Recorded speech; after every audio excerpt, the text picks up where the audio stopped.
Hello, ನಮಸ್ಕಾರ. ನಾನು ಇವತ್ತು ನಮ್ಮ ಮುಂದುವರೆದಂಥ ಭಾಗವಾಗಿರುವ ಬಿ ಎ ಜನರಲ್ ಸೈಕಾಲಜಿಯ 3ನೇ ಯೂನಿಟನ್ನು ನಾವು ಇವತ್ತು ನೋಡೋಣ. ಮೊದಲು ನಾವು ಬ್ಲಾಕ್ 1ಅಲ್ಲಿ 1 ಮತ್ತು 2ನೇ ಯೂನಿಟನ್ನು ಮಾಡಿದ್ವಿ. ಈ ದಿನ ನಮ್ಮ ಒಂದು ವಿಷಯ ಮೊದಲು ಗಮನ ಅಂತೇಳಿ. ಗಮನ ಅಂದರೆ ನಾವು ಇಂಗ್ಲಿಷ್ನಲ್ಲಿ ಅಟೆನ್ಷನ್ ಎಂದು ಕರಿತೀವಿ. ಸೊ ಈ ಅಟೆನ್ಷನ್ನನ್ನು ಬಗ್ಗೆ ಕೆಲವೊಂದು ಕಾಂಪೊನೆಂಟ್ಸ್ ಇರುತ್ತೆ, ಅದರ ಭಾಗಗಳಿರುತ್ತೆ. ಯಾವ ರೀತಿ ಅದು ನಮ್ಮ ದಿನನಿತ್ಯದ ಜೀವನದಲ್ಲಿ ನಾವು ಗಮನದ ಮಹತ್ವವನ್ನು ಅರಿಯಬೇಕಾಗಿರುತ್ತೆ. ಸೊ ಅಟೆನ್ಷನ್ನು ಬಗ್ಗೆ ನಾವು ಹೆಚ್ಚು ತಿಳಿದುಕೊಂಡಾಗ ಅದರ ಆಯಾಮಗಳು, ಅದರ ಉಪಯುಕ್ತತೆ ನಮಗೆ ಗೊತ್ತಾಗುತ್ತೆ. ಗಮನ ಅಂದ್ರೆ ಏನು? ಮೊದಲು ನಾವು ಈ ಗಮನ ಅಥವಾ ಅಟೆನ್ಷನ್ ಅಂದ್ರೆ ಏನು ಅನ್ನೋದನ್ನ ನಾವು ತಿಳ್ಕೊಳ್ಳೋಣ. ಸಾಮಾನ್ಯವಾಗಿ ನಮ್ಮ ದಿನನಿತ್ಯದ ಜೀವನದಲ್ಲಿ ಅನೇಕ ಸಂದರ್ಭಗಳಲ್ಲಿ ಈ ಒಂದು ಗಮನ ಬಹಳ ಮುಖ್ಯವಾದಂಥ ಪಾತ್ರವನ್ನು ವಹಿಸುತ್ತೆ. ಗಮನ ಇಲ್ಲದೆ ಇರ್ತಕ್ಕಂಥ ಗಮನ ಇಲ್ಲದೆ ಇರ್ತಕ್ಕಂಥ ಸಂದರ್ಭದಲ್ಲಿ ನಮಗೆ ಸಾಕಷ್ಟು ಅವಘಡಗಳು ಸಂಭವಿಸ್ತವೆ. ಉದಾಹರಣೆಗೆ ನಾವು ಹೇಳೋದಾದ್ರೆ, ಯಾವುದೇ ಒಬ್ಬ ವಿದ್ಯಾರ್ಥಿ ಒಂದು ರಸ್ತೆಯನ್ನ ತಡೆ ಹಾಯ್ಬೇಕು ಅಂತ ಹೇಳಿದ್ರೆ, ಅಥವಾ ರಸ್ತೆಯನ್ನ ದಾಟಬೇಕು ಅಂತ ಹೇಳಿದ್ರೆ, ಒಂದು ಗಮನವಿಟ್ಟು ನಾವು ರಸ್ತೆಯನ್ನ ದಾಟಬೇಕಾಗುತ್ತೆ. ಸೊ ಹಾಗಾಗಿ ಈ ಗಮನ ಅಂದ್ರೆ ಏನು ಅಂತ ಹೇಳಿದ್ರೆ, ಯಾವುದೇ ವಿಷಯ ಅಥವಾ ವಸ್ತುವಿನ ಬಗ್ಗೆ ನಮ್ಮ ಇಂದ್ರಿಯ ಮತ್ತು ಮನಸ್ಸು ದೀರ್ಘಕಾಲ ಕೇಂದ್ರೀಕರಿಸಿದಾಗ ಅದನ್ನು ಗಮನ ಎಂದು ಕರೆಯಬಹುದಾಗಿದೆ. ಅಂದ್ರೆ ನಮ್ಮ ದಿನನಿತ್ಯದ ಜೀವನದಲ್ಲಿ ಕೆಲವು ಸಂದರ್ಭಗಳಲ್ಲಿ ಎಲ್ಲ ವಿಷಯಗಳನ್ನು, ಆದರೆ ನಮಗೆ ಮುಖ್ಯವಾಗಿರ್ತಕ್ಕಂಥ, ನಮಗೆ ಆಸಕ್ತಿ ಮೂಡಿಸ್ತಕ್ಕಂಥ ವಿಷಯಗಳ ಬಗ್ಗೆ ನಾವು ಗಮನ ಕೊಡ್ತೇವೆ, ಮತ್ತೆ ಗಮನ ಕೊಟ್ಟು ಅದರ ಬಗ್ಗೆ ಹೆಚ್ಚು ಕಾಲ ನಾವು ಅದನ್ನ ಕೇಂದ್ರೀಕರಿಸ್ತೇವೆ. ಸೊ ಹಾಗಾಗಿದ್ದಾಗ ನಮಗೆ ಗಮನದ ಬಗ್ಗೆ ಬಹಳ ಮುಖ್ಯವಾದಂಥ ಪಾತ್ರವನ್ನು ನಾವು ಕಾಣಬಹುದಾಗಿದೆ. ಈಗ ಉದಾಹರಣೆಗೆ ಈ ಗಮನ ಅಥವಾ ಏಕಾಗ್ರತೆ, ಗಮನ ಹೇಗೆ ಬರುತ್ತೆ ಅಂದ್ರೆ ಏಕಾಗ್ರತೆ ಮೂಲಕನೂ ಬರುತ್ತೆ. ಅಂದ್ರೆ ಒಂದು ವಸ್ತುವಿನ ಬಗ್ಗೆ ಹೆಚ್ಚು ಸಮಯ ಕೇಂದ್ರೀಕರಿಸ್ತಕ್ಕಂಥದ್ದು. ಉದಾಹರಣೆಗೆ ನಾವು ಇನ್ನೂ ಎಕ್ಸಾಂಪಲ್ಸ್ ಹೇಳ್ಬೇಕು ಅಂತ ಹೇಳಿದ್ರೆ, ನೀವು ಒಂದು ಕಾರನ್ನ ಚಲಾಯಿಸುತ್ತಿರುವಾಗ ನಿಮ್ಮ ಒಂದು ಕಾರಲ್ಲಿ ನೀವು ಡ್ರೈವಿಂಗ್ ಮಾಡುತ್ತಿರ್ತಕ್ಕಂಥ ಸಂದರ್ಭದಲ್ಲಿ ನಿಮ್ಮ ಗಮನ ಯಾವಾಗಲೂ ಕೂಡ ರಸ್ತೆಯ ಮೇಲೆ ಇರ್ತಕ್ಕಂಥದ್ದು. ರಸ್ತೆಯ ಮೇಲೆ ನಿಮ್ಮ ಗಮನ ಇರದೇ ಹೋದಲ್ಲಿ ನಿಮಗೆ ಆಕ್ಸಿಡೆಂಟ್ ಆಗ್ತಕ್ಕಂಥ, ಅಪಘಾತ ಆಗ್ತಕ್ಕಂಥ ಸಂಭವ ಇರುತ್ತೆ. ನಿಮಗೆ ಗೊತ್ತಿರಬೇಕು, ಸ್ವಲ್ಪವೂ ಕೂಡ ನಾವು ನಮ್ಮ ಗಮನವನ್ನ ಬೇರೆಡೆಗೆ ಸರಿಸಿದರೆ ಖಂಡಿತ ನಮಗೆ ಕಾರ್ ಅಪಘಾತ ಆಗ್ತಕ್ಕಂಥದ್ದ ಸಾಧ್ಯತೆಗಳು ತುಂಬಾ ಇರುತ್ತೆ. ಸೊ ಹಾಗಾಗಿ ನಾವು ಗಮನವನ್ನ ನಮ್ಮ ದಿನನಿತ್ಯದ ಜೀವನದಲ್ಲಿ ಅದರ ಮುನ್ನೆಲೆಗಳನ್ನು ಅರ್ಥ ಮಾಡಿಕೊಂಡ್ರೆ ಆ ಗಮನದ ವೈಶಿಷ್ಟ್ಯತೆ ಏನು, ಗಮನ ಯಾಕೆ ನಮಗೆ ಮುಖ್ಯವಾಗುತ್ತೆ ಅಂತಕ್ಕಂಥದ್ದು ಗೊತ್ತಾಗುತ್ತೆ. ಸೊ ನಾವು ಇವಾಗ ಒಂದು ಮನೋವಿಜ್ಞಾನದಲ್ಲಿ ಅಥವಾ ಮನಃಶಾಸ್ತ್ರದಲ್ಲಿ ಈ ಗಮನ ವಿಷಯವನ್ನ ಬಹಳ ಹೆಚ್ಚು ಬೇರೆ ಬೇರೆ ಹಂತಗಳಲ್ಲಿ ಇದನ್ನ ಅಧ್ಯಯನ ಮಾಡ್ತೀವಿ. ಉದಾಹರಣೆಗೆ ನಾವು ಹೇಳ್ಬೇಕಂದ್ರೆ, ಬೇರೆ ಬೇರೆ ರೀತಿಯ ಗಮನಗಳು ನಮ್ಮ ಒಂದು ಈ ಮನಃಶಾಸ್ತ್ರದ ವಿಷಯದಲ್ಲಿ ಅಧ್ಯಯನ ಮಾಡಬಹುದಾಗಿದೆ. ಸೊ ಹಾಗಾಗಿ ಈಗ ಕೆಲವು ಮೂಲಭೂತ ವಿಷಯಗಳನ್ನ, ಅಂದ್ರೆ ಯಾವ ರೀತಿಯ ಗಮನ ನಮ್ಮ ದಿನನಿತ್ಯದ ಜೀವನದಲ್ಲಿ ಪಾತ್ರ ವಹಿಸುತ್ತೆ, ಆ ಗಮನದ ಪ್ರಕಾರಗಳು ಯಾವುವು ಅಂತಕ್ಕಂಥ ವಿಚಾರಗಳನ್ನ ನಾವು ಒಂದೊಂದಾಗಿ ಇವಾಗ ನೋಡೋಣ. ಮತ್ತೊಮ್ಮೆ ನಾವು ಹೇಳೋದಾದ್ರೆ, ಯಾವುದೇ ವಿಷಯ ಅಥವಾ ವಸ್ತುವಿನ ಬಗ್ಗೆ ನಮ್ಮ ಇಂದ್ರಿಯ ಅಂದ್ರೆ ಇಲ್ಲಿ ಅರ್ಥ ಏನಪ್ಪಾ ಅಂದ್ರೆ ನಮ್ಮ ಸೆನ್ಸಸ್ ಮತ್ತೆ ಮನಸ್ಸು ಎರಡೂ ಕೂಡ ಬಹಳ ಮುಖ್ಯವಾದಂಥ ಪಾತ್ರವನ್ನ ವಹಿಸುತ್ತೆ. ಹಾಗಾಗಿ ಆ ದೀರ್ಘಕಾಲ ನಾವು ಅದನ್ನ ಗಮನ ಕೊಟ್ಟಾಗ, ದೀರ್ಘಕಾಲ ಯಾವುದೇ ಒಂದು ವಸ್ತುವಿನ ಬಗ್ಗೆ ಗಮನ ಕೊಟ್ಟಾಗ ಅದನ್ನ ನಾವು ಏಕಾಗ್ರತೆ ಅಂತ ಕರಿತೀವಿ, ಅಥವಾ ಆ ವಿಷಯ ವಸ್ತುವಿಗೆ ನಮ್ಮ ಗಮನ ಹೋಯ್ತು ಅಂತೇಳಿ ನಾವು ಸಾಮಾನ್ಯವಾಗಿ ಮಾತಾಡ್ತೀವಿ. ಸೊ ಈಗ ನೋಡೋಣ, ಗಮನ ಅಂದ್ರೆ ಮುಂದೆ ಯಾವ ರೀತಿ ನಾವು ಕೆಲವು ವಿಷಯಗಳನ್ನ ನೋಡೋಣ, ಗಮನದ ಪ್ರಕಾರಗಳನ್ನಂತ ಈಗ ಫಸ್ಟ್ ನಾವು ಡಿಸ್ಕಷನ್ ಮಾಡೋಣ. ಸೊ ನಾವು ಇಷ್ಟು ವಿಷಯವನ್ನ ಕುತೂಹಲಭರಿತವಾಗಿ ನಮ್ಮ ಗಮನದ ಬಗ್ಗೆ ನಾವು ತಿಳ್ಕೊಂಡ್ವಿ. ಈ ಗಮನದ ಪ್ರಕಾರಗಳನ್ನು ಕೂಡ ನಾವು ತಿಳ್ಕೊಳ್ಬೇಕು. ಸೊ ಹಾಗಾಗಿ ಈಗ ಅದಕ್ಕೆ ಗಮನದ ಪ್ರಕಾರಗಳು ಹೋಗೋದಕ್ಕಿಂತ ಮುಂಚೆ ನಿಮಗೆ ಪ್ರಶ್ನೆಗಳನ್ನು ಹಾಕಿಕೊಳ್ಬಹುದು. ಯಾವ ಸಂದರ್ಭದಲ್ಲಿ ನಾವು ನಮ್ಮ ದಿನನಿತ್ಯದ ಜೀವನದಲ್ಲಿ ಈ ರೀತಿಯ ಗಮನ ನಮಗೆ ತುಂಬಾ ಮುಖ್ಯವಾಗುತ್ತೆ ಅಂತ ನೀವೇ ಗುರುತಿಸ್ಕೊಳ್ಬಹುದು. ವಿದ್ಯಾರ್ಥಿಗಳಾಗಿದ್ರೆ ವಿದ್ಯಾರ್ಥಿಗಳ ಓದಿನ ಕಡೆ ಗಮನ ಕೊಡಬೇಕಾಗಿರುತ್ತೆ. ಅಂದ್ರೆ ಈಗ ಉದಾಹರಣೆಗೆ ನೀವು ಒಂದು ರೂಮಲ್ಲಿ, ಒಂದು ಕೊಠಡಿಯಲ್ಲಿ ಓದ್ತಾ ಇದ್ರಿ ಅಂದ್ರೆ ನೀವು ಏಕಾಗ್ರತೆಯಿಂದ ಓದ್ಬೇಕಾಗುತ್ತೆ. ನೀವು ಪಾಠವನ್ನ ನೀವು ಓದುತ್ತಿರುವಾಗ ಸುತ್ತಮುತ್ತ ಜನ ಮಾತಾಡ್ತಾ ಇದ್ರೆ ನಿಮಗೆ ಗಮನ ಕೊಡಕ್ ಆಗೋದಿಲ್ಲ. ಸೊ ಹಾಗಾಗಿ ನಾವು ಏಕಾಂತವಾದಂತ ಸ್ಥಳದಲ್ಲಿ ಅಧ್ಯಯನ ಮಾಡ್ತೀವಿ. ಅದೇ ರೀತಿ ನಾನು ಮೊದಲೇ ಕೊಟ್ಟಂತ ಉದಾಹರಣೆಯಲ್ಲಿ ಡ್ರೈವರ್ ಆಗಿರ್ಬೋದು. ಈ ಡ್ರೈವರ್ ಒಂದು ಗಾಡಿಯನ್ನ ಚಲಾಯಿಸ್ಬೇಕಪ್ಪ ಅಂತ ಹೇಳಿದ್ರೆ ಅವನಿಗೆ ಮುಖ್ಯವಾಗಿ ತನ್ನ ಡ್ರೈವಿಂಗ್ ಕಡೆಯಲ್ಲಿ ಗಮನ ಇರಬೇಕಾಗತ್ತೆ. ಆವಾಗ ಅವನು ರಸ್ತೆಯಲ್ಲಿ ಯಾವ ವಾಹನಗಳು ಓಡಾಡ್ತಿವೆ, ನಾನು ಹೇಗೆ ಹೋಗ್ಬೇಕು ಅಂತಕ್ಕಂಥ ಪೂರ್ಣ ಗಮನ ಇದ್ದಾಗ ಮಾತ್ರ ಅವನು ಬಹಳ ಎಚ್ಚರಿಕೆಯಿಂದ ವಾಹನವನ್ನ ಚಲಾಯಿಸ್ತಕ್ಕಂಥ ಒಂದು ಸಾಧ್ಯತೆ ಹೆಚ್ಚಿರುತ್ತೆ. ಇಲ್ಲವಾದಲ್ಲಿ ಒಂದು ಸ್ವಲ್ಪನೂ ಕೂಡ ನಮಗೆ ಗಮನ ಬೇರೆ ಹೋದಾಗ ನಮಗೆ ಸಾಕಷ್ಟು ಸಮಸ್ಯೆಗಳು ಆಗ್ತಕ್ಕಂಥ ಸಂಭವ ಇದೆ. ನಾನು ಈಗ ಮೊದಲೇ ಹೇಳಿದ್ದೀನಿ. ಸೊ ಹಾಗಾಗಿ ಈ ಗಮನ ಅಂತ ಕರಿತೀವಿ ನಾವು. ಸೆಲೆಕ್ಟಿವ್ ಅಟೆನ್ಷನ್ ಅಂತ ಹೇಳಿ ಇಂಗ್ಲಿಷ್ ಅಲ್ಲಿ ಇದನ್ನ ಕರಿತೀವಿ. ಆಯ್ದ ಗಮನ ಅಂತ ಹೇಳಿ. ನಿಮ್ಗೆ ಗೊತ್ತಿರಬೇಕು, ಹ್ಯೂಮನ್ ಬೀಯಿಂಗ್ ಅಂದ್ರೆ ಅವನು ಒಂದು ರೀತಿ, ಪ್ರತಿಯೊಬ್ಬ ವ್ಯಕ್ತಿಯು ತನ್ನದೇ ಆದಂತ ಒಂದು ಗಮನದ ರೀತಿಯನ್ನ ಆರಿಸಿಕೊಂಡಿರ್ತಾನೆ. ಉದಾಹರಣೆಗೆ ನಾವು ಹೇಳೋದಾದ್ರೆ, ಈಗ ನಿಮ್ಮ ಸ್ನೇಹಿತರು ಅಥವಾ ಒಂದು 3 ಜನ ಸ್ನೇಹಿತರು ಅಂತ ಇಟ್ಕೊಳ್ಳಿ, ನಿಮ್ಮ ಜೊತೆಯ ಸ್ನೇಹಿತರು ಅಂತ ಇಟ್ಕೊಳ್ಳಿ. 3 ಜನ ಒಂದು ಮಾರ್ಕೆಟ್ಗೆ ಹೋದಾಗ ಒಂದು ಅವರು ವಸ್ತುಗಳನ್ನು ಕೊಳ್ಳೋದಕ್ಕೋಸ್ಕರ ನಾವು ಮಾರ್ಕೆಟ್ಗೆ ಹೋದ್ವಿ ಅಂತ ಇಟ್ಕೊಳ್ಳಿ. ಆವಾಗ ವ್ಯಕ್ತಿ ಫ್ರೆಂಡ್ಸ್ ಎ ಮತ್ತೆ ಫ್ರೆಂಡ್ಸ್ ಬಿ, ಫ್ರೆಂಡ್ಸ್ ಸಿ ಅಂತ ನಾವು ಕ್ಯಾಟಗರಿ ಮಾಡೋದಾದ್ರೆ, ಒಬ್ಬ ವ್ಯಕ್ತಿ ಎನ ಒಂದು ಆಸಕ್ತಿ, ಬಿನ ಆಸಕ್ತಿ ಮತ್ತು ಸಿನ ಆಸಕ್ತಿ ಬೇರೆ ಬೇರೆ ರೀತಿ ಇರುತ್ತೆ. ಅವರು ಮಾರ್ಕೆಟಿಗೆ ಹೋದಾಗ ಕೊಳ್ತಕ್ಕಂಥ ವಸ್ತುಗಳು ಕೂಡ ಅದರ ಪ್ರಕಾರವಾಗಿ ಬೇರೆ ಬೇರೆ ರೀತಿ ಇರುತ್ತೆ. ಒಬ್ಬ ವ್ಯಕ್ತಿಗೆ ಟಿ ಶರ್ಟ್ ಇಷ್ಟ ಆಗ್ಬೋದು, ಒಬ್ಬ ವ್ಯಕ್ತಿಗೆ ಯಾವುದೇ ರೀತಿ ಒಂದು ಶೂಸ್ ಇಷ್ಟ ಆಗ್ಬೋದು, ಒಬ್ಬ ವ್ಯಕ್ತಿಗೆ ಇನ್ನೊಂದು ರೀತಿ ಯಾವುದೋ ಸ್ಟೇಷನರಿ ವಸ್ತು ಇಷ್ಟ ಆಗ್ಬೋದು. ಸೊ ಆಗಿರ್ತಕ್ಕಂಥ ಸಂದರ್ಭದಲ್ಲಿ ನಮಗೆ ಬಹಳ ಮುಖ್ಯವಾಗಿ ನಾವು ಗಮನ ಕೊಡಬೇಕಾಗಿದ್ದು ಏನಪ್ಪಾ ಅಂದ್ರೆ ಇಲ್ಲಿ ಆಸಕ್ತಿ. ನಾವು ಯಾಕೆ ಕೆಲವೇ ವಿಷಯಗಳನ್ನ ಆಯ್ಕೆ ಮಾಡಿಕೊಳ್ತೇವೆ ಅಂದ್ರೆ ಅದು ನಮ್ಮ ವ್ಯಕ್ತಿತ್ವದ ಮೇಲೂ ಕೂಡ ಪರಿಣಾಮ ಬೀರುತ್ತೆ. ಅಂದ್ರೆ ನಮ್ಮ ಗಮನ ಯಾವ ರೀತಿ ಇರುತ್ತೆ, ಯಾವ ರೀತಿ ನಮ್ಮ ಗಮನವನ್ನು ನಾವು ರೂಢಿಸ್ಕೊಂಡಿದೀವಿ ಅನ್ನೋದ್ರ ಮೇಲೂ ಕೂಡ ಆ ಒಂದು ಪರಿಣಾಮವನ್ನು ಬೀರ್ತಕ್ಕಂಥದ್ದು. ಉದಾಹರಣೆಗೆ ಈಗ ಕ್ರಿಕೆಟ್ ಆಡ್ತಕ್ಕಂಥ ಹುಡುಗ ಇದ್ರೆ ಅವನಿಗೆ ಕ್ರಿಕೆಟಿನ ವಸ್ತುಗಳ ಬಗ್ಗೆ ಹೆಚ್ಚು ಗಮನ ಹೋಗ್ತಕ್ಕಂಥದ್ದು. ಆಮೇಲೆ ಈಗ ಇನ್ನೊಂದು ನಾವು ಉದಾಹರಣೆ ಕೊಡ್ಬೇಕಪ್ಪ ಅಂತ ಹೇಳಿದ್ರೆ, ಯಾರಾದ್ರೂ ಚೆಸ್ ಪ್ಲೇಯರ್ ಇದ್ರೆ ಚೆಸ್ ಆಡ್ತಕ್ಕಂಥ ವಸ್ತುಗಳ ಕಡೆ ಗಮನ ಕೊಡ್ಬೋದು. ಅಥವಾ ಯಾರೋ ಒಬ್ಬ ಸಿನಿಮಾ ನಟಿಯಾಗಿದ್ರೆ ಅವರು ಆ ವಸ್ತ್ರಗಳನ್ನು ತೆಗೆದುಕೊಳ್ತಕ್ಕಂಥದ್ದು, ಡಿಸೈನಿಂಗ್ ಸಂಬಂಧಪಟ್ಟ ಹಾಗೆ ಇರ್ತಕ್ಕಂಥ ಒಂದು ವಿಷಯಗಳ ಕಡೆ ಹೆಚ್ಚು ಗಮನ ಹೋಗ್ತಕ್ಕಂಥದ್ದು. ಸೊ ಹೀಗಾಗಿ ನಮಗೆ ಸೆಲೆಕ್ಟಿವ್ ಅಟೆನ್ಷನ್, ನಮ್ಮ ಒಂದು ಮೆದುಳಿಗೆ ಮತ್ತು ನಮ್ಮ ಮನಸ್ಸಿಗೆ ಅಷ್ಟು ಮಾತ್ರ ಗಮನವನ್ನ ಆಯ್ಕೆ ಮಾಡಿಕೊಳ್ತಕ್ಕಂಥ ಶಕ್ತಿ ಇದೆ. ಅದರ ಹೊರತಾಗಿ ನಾವು ಒಂದು ವೇಳೆ ಹೆಚ್ಚು ಗಮನವನ್ನು ನಾವು ತೆಗೆದುಕೊಂಡಿದ್ದಾಗಲಿ ಅದು ವೇಸ್ಟ್ ಆಗಿ ಹೋಗ್ತಕ್ಕಂಥದ್ದು, ಅಥವಾ ನಾವು ಕಾಗ್ನಿಟಿವ್ ಓವರ್ಲೋಡ್ ಅಂತಾನೂ ಕರಿತೀವಿ. ಹೆಚ್ಚು ನಾವು ಎಲ್ಲ ವಿಷಯಗಳನ್ನು ಗಮನ ಕೊಡಕ್ ಆಗೋದಿಲ್ಲ. ಸೊ ನಾವು ದಿನನಿತ್ಯದ ಜೀವನದಲ್ಲಿ ನೀವು ಹೇಳ್ಬೋದು, ನಿಮ್ಮ ಸ್ನೇಹಿತರ ಜೊತೆಗೆ ನೀವು ತುಂಬಾ ಹೊತ್ತಲ್ಲಿ ಮಾತಾಡುವಾಗ ಅಥವಾ ನಿಮ್ಮ ಸ್ನೇಹಿತರು ತುಂಬಾ ಬ್ಯುಸಿ ಇದ್ದಾಗ ಅವರು ಹೇಳಿರ್ತಕ್ಕಂಥ ವಸ್ತುಗಳು ಅಥವಾ ಹೇಳಿರ್ತಕ್ಕಂಥ ಒಂದು ಮಾತುಗಳು ನಿಮಗೆ ನೆನಪಿಗೆ ಬರಬಹುದು.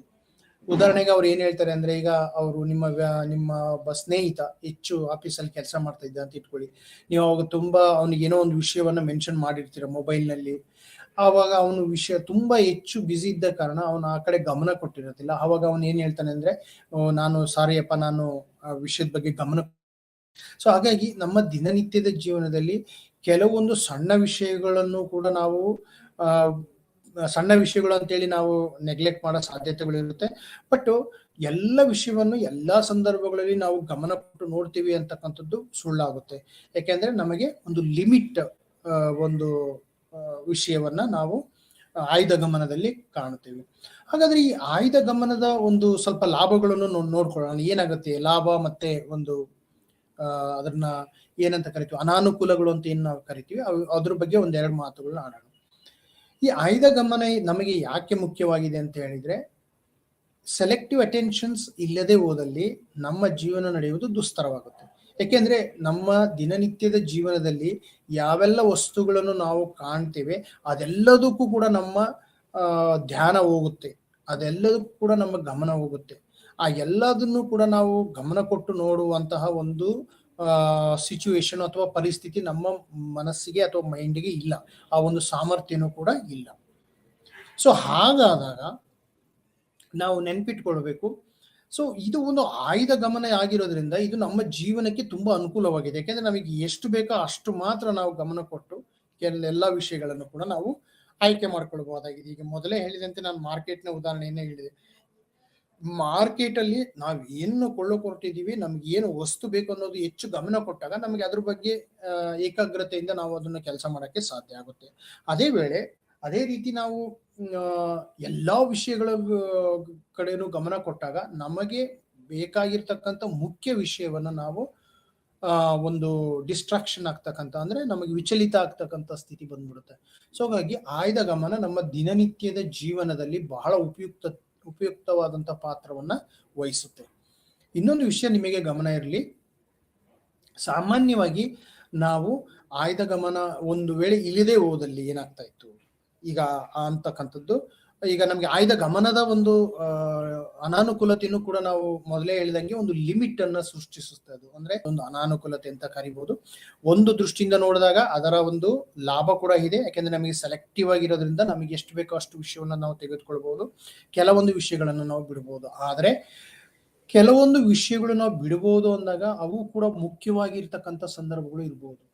ಸೊ ನಮ್ಮ ಒಂದು ಹೆಚ್ಚು ನಮ್ಮ ಸೆಲೆಕ್ಟಿವ್ ಅಟೆನ್ಷನ್ ಅನ್ನು ನಾವು ಫೋಕಸ್ ಮಾಡಿದಾಗ ಕೆಲವೊಂದು ವಿಷಯಗಳು ನಮಗೆ ಅನಾನುಕೂಲ ಅಥವಾ ನಮಗೆ ಅಷ್ಟು ಮುಖ್ಯವಲ್ಲ ಅಂತ ಅನ್ನಿಸ್ಕೊಂಡ ವಿಷಯಗಳು ಕೂಡ ನಮಗೆ ಮುಖ್ಯವಾಗಿರ್ತಕ್ಕಂಥ ಸಂದರ್ಭಗಳು ಆಗ್ಬಿಡುತ್ತೆ. ಸೊ ಹಾಗಾಗಿ ಆಯ್ದ ಗಮನವನ್ನ ನಾವು ಸರಿಯಾಗಿ ರೀತಿ ನಮ್ಮ ಒಂದು ದಿನನಿತ್ಯದ ಜೀವನದಲ್ಲಿ ಉಪಯೋಗಿಸ್ಕೊಳ್ತೀವಿ. ಇದರ ಒಂದು ಅಪ್ಲಿಕೇಶನ್ಸು ನಮ್ಮ ದಿನನಿತ್ಯದ ಜೀವನದಲ್ಲಿ ತುಂಬಾ ಇದೆ.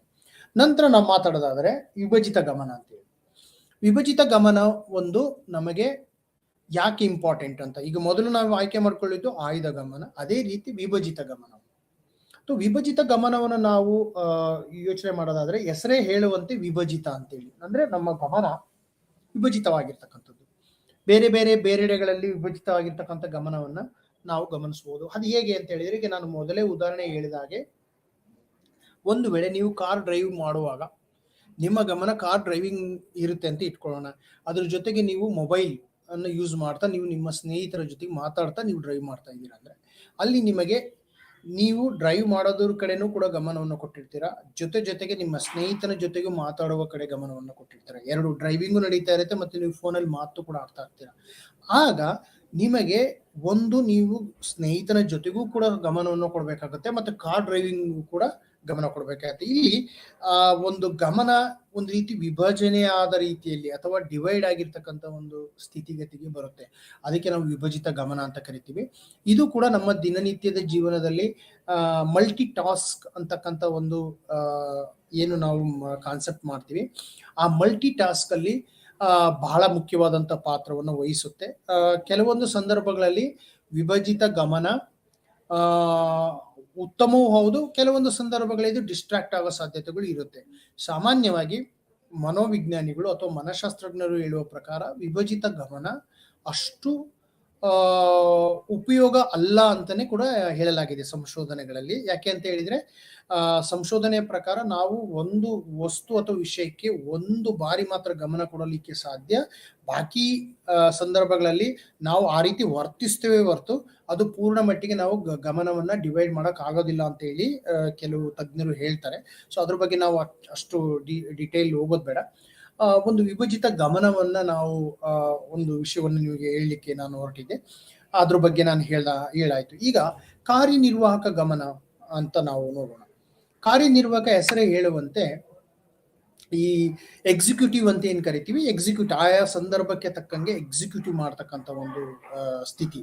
ಅಂದ್ರೆ ನಮಗೆ ಈಗ ಉದಾಹರಣೆಗೆ ನಾವು ಒಂದು ಆಫೀಸಲ್ಲಿ ಕೆಲಸ ಮಾಡ್ತಿರುವಾಗ ನಾವು ಮೇನ್ ಒಂದು ಫೈಲ್ಸ್ ನ ನೋಡ್ತಾ ಇರ್ತೀವಿ ಅಂತ ಇಟ್ಕೊಳ್ಳಿ. ಜೊತೆಗೆ ಬೇರೆ ರೀತಿಯ ಫೈಲ್ಸ್ಗಳು ನಮಗೆ ಬರುತ್ತೆ, ಸಣ್ಣ ಫೈಲ್ಸ್ಗಳು, ಬೇರೆ ರೀತಿಯ ಒಂದು ಪುಸ್ತಕಗಳಾಗಿರ್ಬೋದು, ಸಣ್ಣ ಸಣ್ಣ ಪುಸ್ತಕಗಳನ್ನ ಅಲ್ಲಿ ಇಟ್ಟಿರ್ತೀವಿ ಅಂತ ಇಟ್ಟಾಗ ನಮಗೆ ಮುಖ್ಯವಾಗಿ ಮಾಡಿರ್ತಕ್ಕಂಥ ಕೆಲಸದ ಜೊತೆಗೆ ನಾವು ನಮ್ಮ ಸುತ್ತಮುತ್ತಲಿನ ಎಕ್ಸಿಕ್ಯೂಟಿವ್ಸ್ ನಾವು ಮಾಡ್ಬೇಕಾಗುತ್ತೆ. ಸಣ್ಣ ಸಣ್ಣ ಕೆಲಸಗಳು ಕೂಡ ಗಮನ ಕೊಡ್ಬೇಕಾಗುತ್ತೆ.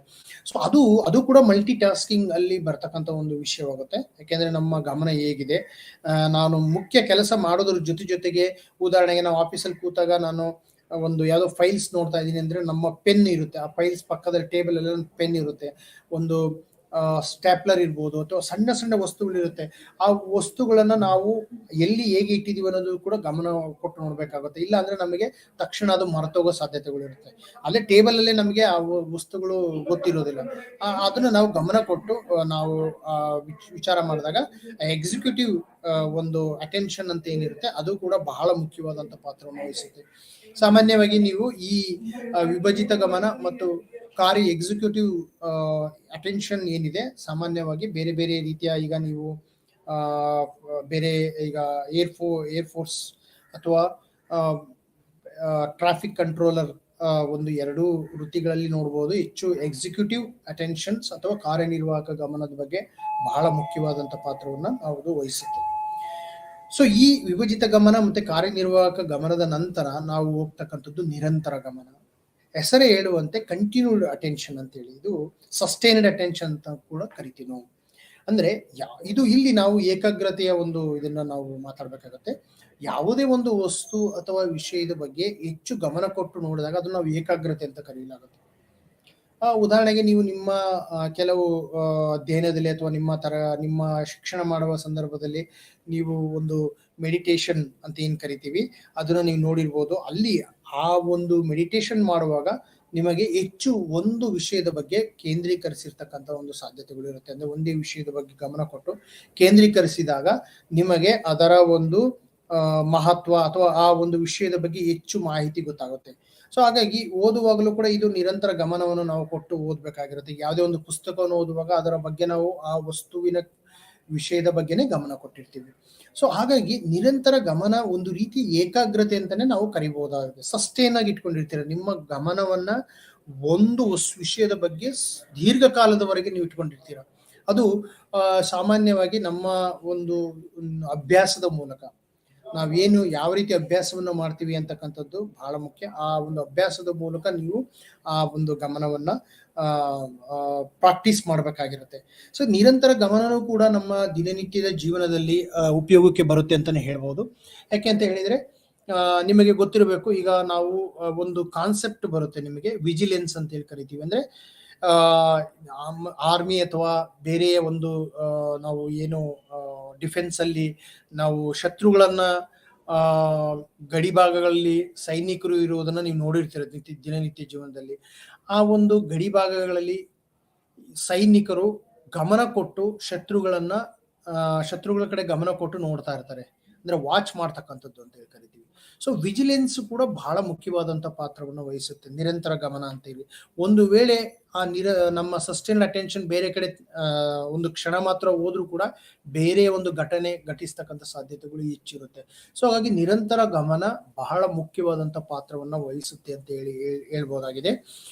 ಇದರ ಅಪ್ಲಿಕೇಶನ್ಸ್ ಕೂಡ ತುಂಬಾ ಇದೆ. ಅಂದ್ರೆ ಈಗ ಹೇಳಿದಂತ ಗಮನದ ಪ್ರಕಾರಗಳಲ್ಲಿ ಅಪ್ಲಿಕೇಶನ್ಸ್ ಆಫ್ ಸೈಕಾಲಜಿ, ಅಂದ್ರೆ ಇದರ ಒಂದು ಅಪ್ಲೈಡ್ ಪಾರ್ಟ್ ಅಂತ ಏನ್ ಕರಿತೀವಿ, ಇದರ ಒಂದು ಉಪಯುಕ್ತತೆ ಅಂತ ಏನ್ ಕರಿತೀವಿ, ಇದು ತುಂಬಾ ಇರ್ತಕ್ಕಂಥದ್ದು. ಸೊ ಅದೇ ರೀತಿ ನಮಗೆ ಮುಂದೆ ನಾವು ನೋಡೋಣ. ಈಗ ಗಮನದ ಪ್ರಕಾರಗಳನ್ನು ನಾವು ನೋಡಿದ ನಂತರ ನಾವು ಮುಂದಿನ ಒಂದು ವಿಷಯಕ್ಕೆ ಹೋಗೋಣ. ಈಗ ಮೊದಲೇ ಹೇಳಿದಂತೆ ಈ ಎಲ್ಲಾ ಪ್ರಕಾರಗಳು ಒಂದೊಂದಾಗಿ ನಾವು ನೋಡೋಣ. ಅಂದ್ರೆ ನಾನು ಪ್ರಕಾರದ ನಿಯಮಗಳನ್ನ ಮೊದಲೇ ಹೇಳಿದೆ, ಅಂದ್ರೆ ಗಮನದ ಪ್ರಕಾರಗಳನ್ನ ಹೇಳಿದೆ. ಅದರಲ್ಲಿ ಮೊದಲಾಗಿ ನಾವು ಆಯ್ದ ಗಮನದ ಬಗ್ಗೆ ಮಾತಾಡೋಣ. ನಮ್ಮ ದಿನನಿತ್ಯದ ಜೀವನದಲ್ಲಿ ಕೆಲವೇ ಆಯ್ದ ವಸ್ತು ಮತ್ತು ವಿಷಯಗಳು ನಮ್ಮ ಗಮನಕ್ಕೆ ಬರುತ್ತವೆ. ನಾನು ಮೊದಲೇ ಹೇಳಿದಾಗೆ ನಾವು ಸೆಲೆಕ್ಟಿವ್ ಆಗಿರ್ತೀವಿ. ಅಂದರೆ ನಮ್ಮ ಗ್ರಹಿಕೆಗೆ ಒಂದು ಪರಿಮಿತಿ ಇದೆ.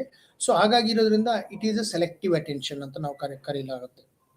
ಸೊ ಇದು ಕೂಡ ನಮಗೆ ಬಹಳ ಮುಖ್ಯ. ಅದನ್ನ ನಾವು ದಿನನಿತ್ಯದ ಜೀವನದಲ್ಲಿ ಇದರ ಉಪಯುಕ್ತತೆಯನ್ನ ನಾವು ಆಸ್ ಎ ಮನಃಶಾಸ್ತ್ರದ ವಿದ್ಯಾರ್ಥಿಗಳಾಗಿ ತಿಳಿದುಕೊಳ್ಬೇಕಾಗುತ್ತೆ.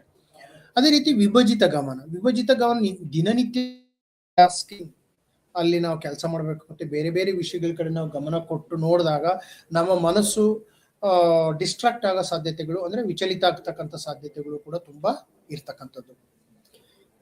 ಸೊ ಹಾಗಾಗಿ ಈ ಆಯ್ದ ಗಮನ ಮತ್ತು ವಿಭಜಿತ ಗಮನವು ಕೂಡ ನಮ್ಮ ದಿನನಿತ್ಯದ ಜೀವನದಲ್ಲಿ ನಾವು ಕಾಣಬಹುದಾಗಿದೆ. ಹಾಗೆ ಅದನ್ನ ಹೇಗೆ ಸೈಕಾಲಜಿಕಲ್ ಅಪ್ಲಿಕೇಶನ್ಸ್ ಅಥವಾ ಯಾವುದೇ ಡಿಸಾರ್ಡರ್ಸ್ ಸಂಬಂಧಪಟ್ಟಾಗಿರ್ಬೋದು ಅಥವಾ ಯಾವುದೇ ಕಾರ್ಯಕ್ಷೇತ್ರಗಳಲ್ಲಿ ಇದನ್ನು ನಾವು ವ್ಯವಸ್ಥಿತವಾಗಿ ಅಧ್ಯಯನ ಮಾಡಿದಾಗ ಇದರ ಉಪಯುಕ್ತತೆಯನ್ನು ನಾವು ತಿಳ್ಕೊಳ್ಬಹುದಾಗಿದೆ.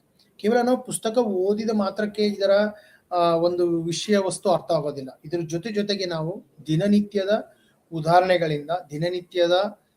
ಉದಾಹರಣೆಗಳನ್ನು ತೆಗೆದುಕೊಂಡು ನಾವು ಈ ಒಂದು ಆಯ್ದ ಗಮನ ಮತ್ತು ವಿಭಜಿತ ಗಮನದ ಉಪಯುಕ್ತತೆಯನ್ನು ಪಡಿಬಹುದಾಗಿದೆ. ನೆಕ್ಸ್ಟ್ ನಾವು ನೋಡೋಣ ಕಾರ್ಯನಿರ್ವಾಹಕ ಗಮನ.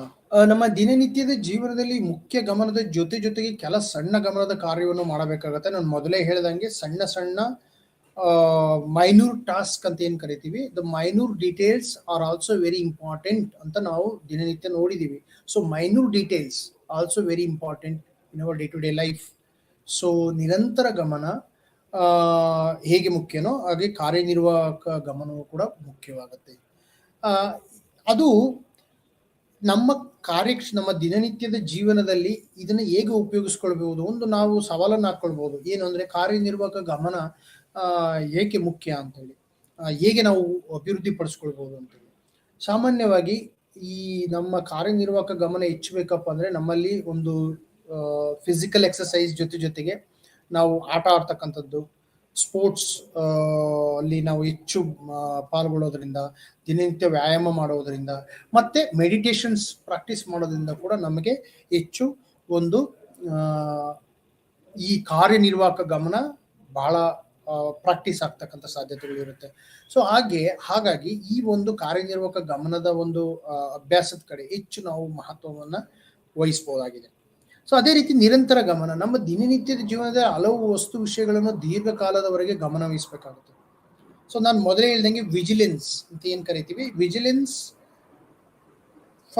For sustained attention, vigilance is very important. Vigilance ಇದ್ದಾಗ ನಾವು ಬಹುತೇಕ ವಿಷಯಗಳನ್ನ ತಿಳಿದುಕೊಳ್ಬೇಕಾಗುತ್ತೆ. ಯಾಕೆಂದ್ರೆ ತಕ್ಷಣ ನಮ್ಮ ಮನಸ್ಸು ಅಥವಾ ನಮ್ಮ ಒಂದು ಮೈಂಡ್ ಬೇರೆ ಕಡೆ ಹೋಗೋದು, ಆಗ ಬಹಳ ಕಷ್ಟವಾದಂತ ಪರಿಸ್ಥಿತಿಯನ್ನು ನಾವು ಎದುರಿಸ್ತೀವಿ. ಸೊ ಹಾಗಾಗಿ ನಾವು ನಿರಂತರ ಗಮನ ಕೊಟ್ಟು ನೋಡ್ಬೇಕಾಗುತ್ತೆ ಕೆಲವು ವಿಷಯಗಳನ್ನ, ಕೆಲವು ಮಾಹಿತಿಗಳನ್ನ. ವಿದ್ಯಾರ್ಥಿಗಳು ಈಗ ನಮಗೆ ಗೊತ್ತಿರುವಂತೆ ನಿರಂತರ ಗಮನವನ್ನು ಹೆಚ್ಚಿಸಿದಾಗ ಅವರ ಏಕಾಗ್ರತೆ ಹೆಚ್ಚು ಸಾಧ್ಯತೆ ಜಾಸ್ತಿ ಇರುತ್ತೆ. ಅದರ ಜೊತೆಗೆ ಅವರಿಗೆ ಒಂದು ಸ್ಮರಣೆ ಅಥವಾ ಮೆಮೊರಿ ಪವರ್ ಅಂತ ಏನ್ ಕರಿತೀವಿ ಅದು ಕೂಡ ಹೆಚ್ಚಾಗೋ ಸಾಧ್ಯತೆ ಇದೆ. ಅದು ನಿರಂತರ ಗಮನದ ಅಭ್ಯಾಸದಿಂದ. ನಿರಂತರ ಗಮನದ ಅಭ್ಯಾಸವನ್ನು ಹೇಗೆ ಮಾಡಬೇಕು ಅಂದ್ರೆ ನಾವು ಮೆಡಿಟೇಷನ್ಸ್ ಮೂಲಕನೇ ಮಾಡಬೇಕಾಗುತ್ತೆ, ಅಥವಾ ಮೈಂಡ್ಫುಲ್ನೆಸ್ ಅಂತ ಏನ್ ಕರಿತೀವಿ ನಾವು, ಆ ಮೈಂಡ್ಫುಲ್ನೆಸ್ ಟೆಕ್ನಿಕ್ ಕೂಡ ಉಪಯೋಗಕ್ಕೆ ಬರುತ್ತೆ.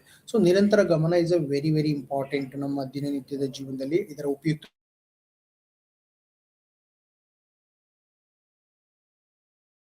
ಜ್ಞಾನದ ವಿಷಯವನ್ನು ತಿಳಿದುಕೊಳ್ಳುವವರು ಖಂಡಿತ ಗಮನದ ಪ್ರಕಾರಗಳನ್ನ ಅರ್ಥ ಮಾಡ್ಕೊಳ್ಬಹುದು. ಅದನ್ನ ಅರ್ಥ ಮಾಡ್ಕೊಂಡು ನಮ್ಮ ದಿನನಿತ್ಯದಲ್ಲಿ ಇದು ಹೇಗೆ ಕೆಲಸಕ್ಕೆ ಬರುತ್ತೆ ಅಂತಕ್ಕಂಥದ್ದನ್ನ ಉಪಯೋಗಿಸಿ ನೀವು ಸಣ್ಣ ಉದಾಹರಣೆಗಳ ಮೂಲಕನೇ ಕೂಡ ನೀವು ಈ ವಿಷಯವನ್ನು ಅರ್ಥ ಮಾಡ್ಕೊಳ್ಬಹುದಾಗಿದೆ. ನಿಮಗೆ ಬೇಕಾಗಿರ್ತಕ್ಕಂಥದ್ದು ಏನಪ್ಪಾ ಅಂದ್ರೆ ಒಂದು ಕ್ಯೂರಿಯಾಸಿಟಿ, ನಿಮಗೆ ಒಂದು ಅದರ ಬಗ್ಗೆ ಉತ್ಸಾಹ ಇದ್ರೆ ನೀವೇ ಕೂಡ ಅದನ್ನ ದಿನನಿತ್ಯದ ಒಂದು ಪ್ರಾಜೆಕ್ಟ್ ಆಗಿ ನೀವು ತಗೊಳ್ಬಹುದಾಗಿದೆ. ಸೊ ಹಾಗಾಗಿ ಆ ಒಂದು ನಿರಂತರ ಗಮನವನ್ನ ನಾನು ನಿಮಗೆ ಹೇಳಿದ್ದೀನಿ. ಗ್ರಹಿಕೆ. ಈಗ ಇಲ್ಲಿವರೆಗೂ ನಾನು ಒಂದು ಗಮನದ ಬಗ್ಗೆ ಮಾತಾಡಿದೆ, ಅಂದ್ರೆ ಅಟೆನ್ಷನ್ ಅಂತ ಏನ್ ಕರಿತೀವಿ. ಆ ಅಟೆನ್ಷನ್ ಬಹಳ ಮುಖ್ಯವಾದಂತ ಪಾತ್ರವನ್ನು ವಹಿಸುತ್ತೆ ಅಂತ ನಾವು ಹೇಳಿದ್ವಿ ನಮ್ಮ ದಿನನಿತ್ಯದ ಜೀವನದಲ್ಲಿ. ಬಹುತೇಕ ನಮ್ಮ ದಿನನಿತ್ಯ ಜೀವನ ಒಂದು ಏನು ನಾವು ಗಮನ ಅಂತ ಕರಿತೀವಿ, ಆ ಗಮನ ಇಲ್ಲದೆ ದಿನನಿತ್ಯದ ಜೀವನವನ್ನು ಊಹಿಸಿಕೊಳ್ಳೋದಕ್ಕೂ ಸಾಧ್ಯ ಇಲ್ಲ ಅಂತ ಹೇಳ್ಬೋದು. ಯಾಕೆ ಅಂತ ಹೇಳಿದ್ರೆ ನಾವು ಈಗಾಗಲೇ ವಿಷಯವನ್ನ ಡಿಸ್ಕಷನ್ ಮಾಡಿದಾಗೆ ಒಂದು ಸ್ಥಳದಿಂದ ಇನ್ನೊಂದು ಸ್ಥಳಕ್ಕೆ ಹೋಗ್ಬೇಕು ಅಂದ್ರೂ ಕೂಡ ನಾವು ಗಮನ ಕೊಟ್ಟೇ ನಾವು ವಾಕ್ ಮಾಡ್ಬೇಕಾಗುತ್ತೆ, ಅಥವಾ ಯಾವುದೇ ಒಂದು ಟಾಸ್ಕ್ ಫಿಸಿಕಲ್ ವರ್ಕ್ ಮಾಡಿದ್ರು ಕೂಡ ಗಮನ ಕೊಟ್ಟು ಮಾಡ್ಬೇಕಾಗತ್ತೆ. ಅಥವಾ ಗಮನ ಇಲ್ಲದೆ ಇರ್ತಕ್ಕಂಥ ವ್ಯಕ್ತಿ ಒಂದು ರೀತಿ ಒಂದು ಸತ್ತಂತೆ ಅಂತ ಭಾವಿಸ್ಬೇಕಾಗುತ್ತೆ. ಅವನು ಒಂಥರ ನಿರ್ಜೀವ ವಸ್ತುವಾಗಿರ್ತಾನೆ. ಈಗ ನಿಮ್ಗೆಲ್ಲ ಗೊತ್ತಿರಬೇಕು, ನಾವು ಒಂದು ಟ್ರೋಮಕ್ಕೆ ಹೋಗಿರ್ತಕ್ಕಂಥ ವ್ಯಕ್ತಿಗಳು ನೋಡ್ಬೋದು. ಅದರಲ್ಲಿ ಅವ್ರಿಗೆ ಏನಾಗಿರುತ್ತೆ, ಅವರಿಗೆ ಒಂದು ಪ್ರಜ್ಞೆ ಇರೋದಿಲ್ಲ. ಕಾನ್ಶಿಯಸ್ನೆಸ್ ಅಂತ ಏನ್ ಕರಿತೀವಿ ನಾವು ನಮ್ಮ ದಿನನಿತ್ಯದ ಜೀವನದಲ್ಲಿ, ಅವರಿಗೆ ಪ್ರಜ್ಞೆ ಕೂಡ ಇರೋದಿಲ್ಲ. ಸೊ ಹಾಗಾಗಿ ಆ ಒಂದು ಪ್ರಜ್ಞೆ ಇರದೇ ಇರ್ತಕ್ಕಂಥ ಮನುಷ್ಯನನ್ನು ನಾವು ಗಮನ ಇಲ್ಲ ಅಂತಾನೆ ನಾವು ಹೇಳ್ಬೇಕಾಗತ್ತೆ. ಯಾಕಂದ್ರೆ ದಿನನಿತ್ಯದ ಅವನಿಗೆ ಏನಾಗ್ತಿದೆ, ಸುತ್ತಮುತ್ತ ಏನು ಇದೆ ಅಂತಕ್ಕಂಥದ್ದು ನಮ್ಮ ಸೆನ್ಸೇಷನ್ ಅಥವಾ ಗಮನದ ಮೂಲಕನೇ ನಾವು ಅಟೆನ್ಷನ್ ಮೂಲಕನೇ ನಮ್ಮ ಒಂದು ಇದನ್ನ ಇಂದ್ರಿಯಕ್ಕೆ ಅದು ಗೋಚರ ಆಗ್ತಕ್ಕಂಥದ್ದು. ಸೊ ಹಾಗೆ ನೋಡಿದಾಗ ಈ ಎಲ್ಲ ಅಟೆನ್ಷನ್ ಕೂಡ ಒಂದಲ್ಲ ಒಂದು ರೀತಿ ನಮ್ಮ ಗ್ರಹಿಕೆಗೆ ಬಹಳ ಮುಖ್ಯವಾದಂತ ಪಾತ್ರವನ್ನು ವಹಿಸುತ್ತೆ. ಹಾಗಾದ್ರೆ ಈ ಗ್ರಹಿಕೆ ಮತ್ತು ಈ ಒಂದು ನಮ್ಗೆ ಗಮನ ಎರಡನ್ನು ನಾವು ಸ್ವಲ್ಪ ನೋಡೋಣ. ಎರಡನ್ನು ಒಂದೆರಡು ಮಾತಾಡಿ ಅದ್ರ ನಂತರ ನಾವು ಗ್ರಹಿಕೆ ಬಗ್ಗೆ ಯೋಚನೆ ಮಾಡೋಣ. ನೋಡಿ, ಯಾವುದೇ ಒಂದು ವಿಷಯವನ್ನ ನಾವು ಈ ದಿನನಿತ್ಯದ ಜೀವನದಲ್ಲಿ ಮೊದಲು ಸೆನ್ಸ್ ಮಾಡ್ತೀವಿ, ಅಂದ್ರೆ ಸೆನ್ಸೇಷನ್ ಅಂತ ನಾವು ಕರಿತೀವಿ. ಅದರ ಅನುಭವಕ್ಕೆ ನಾವು ಬರುತ್ತೆ.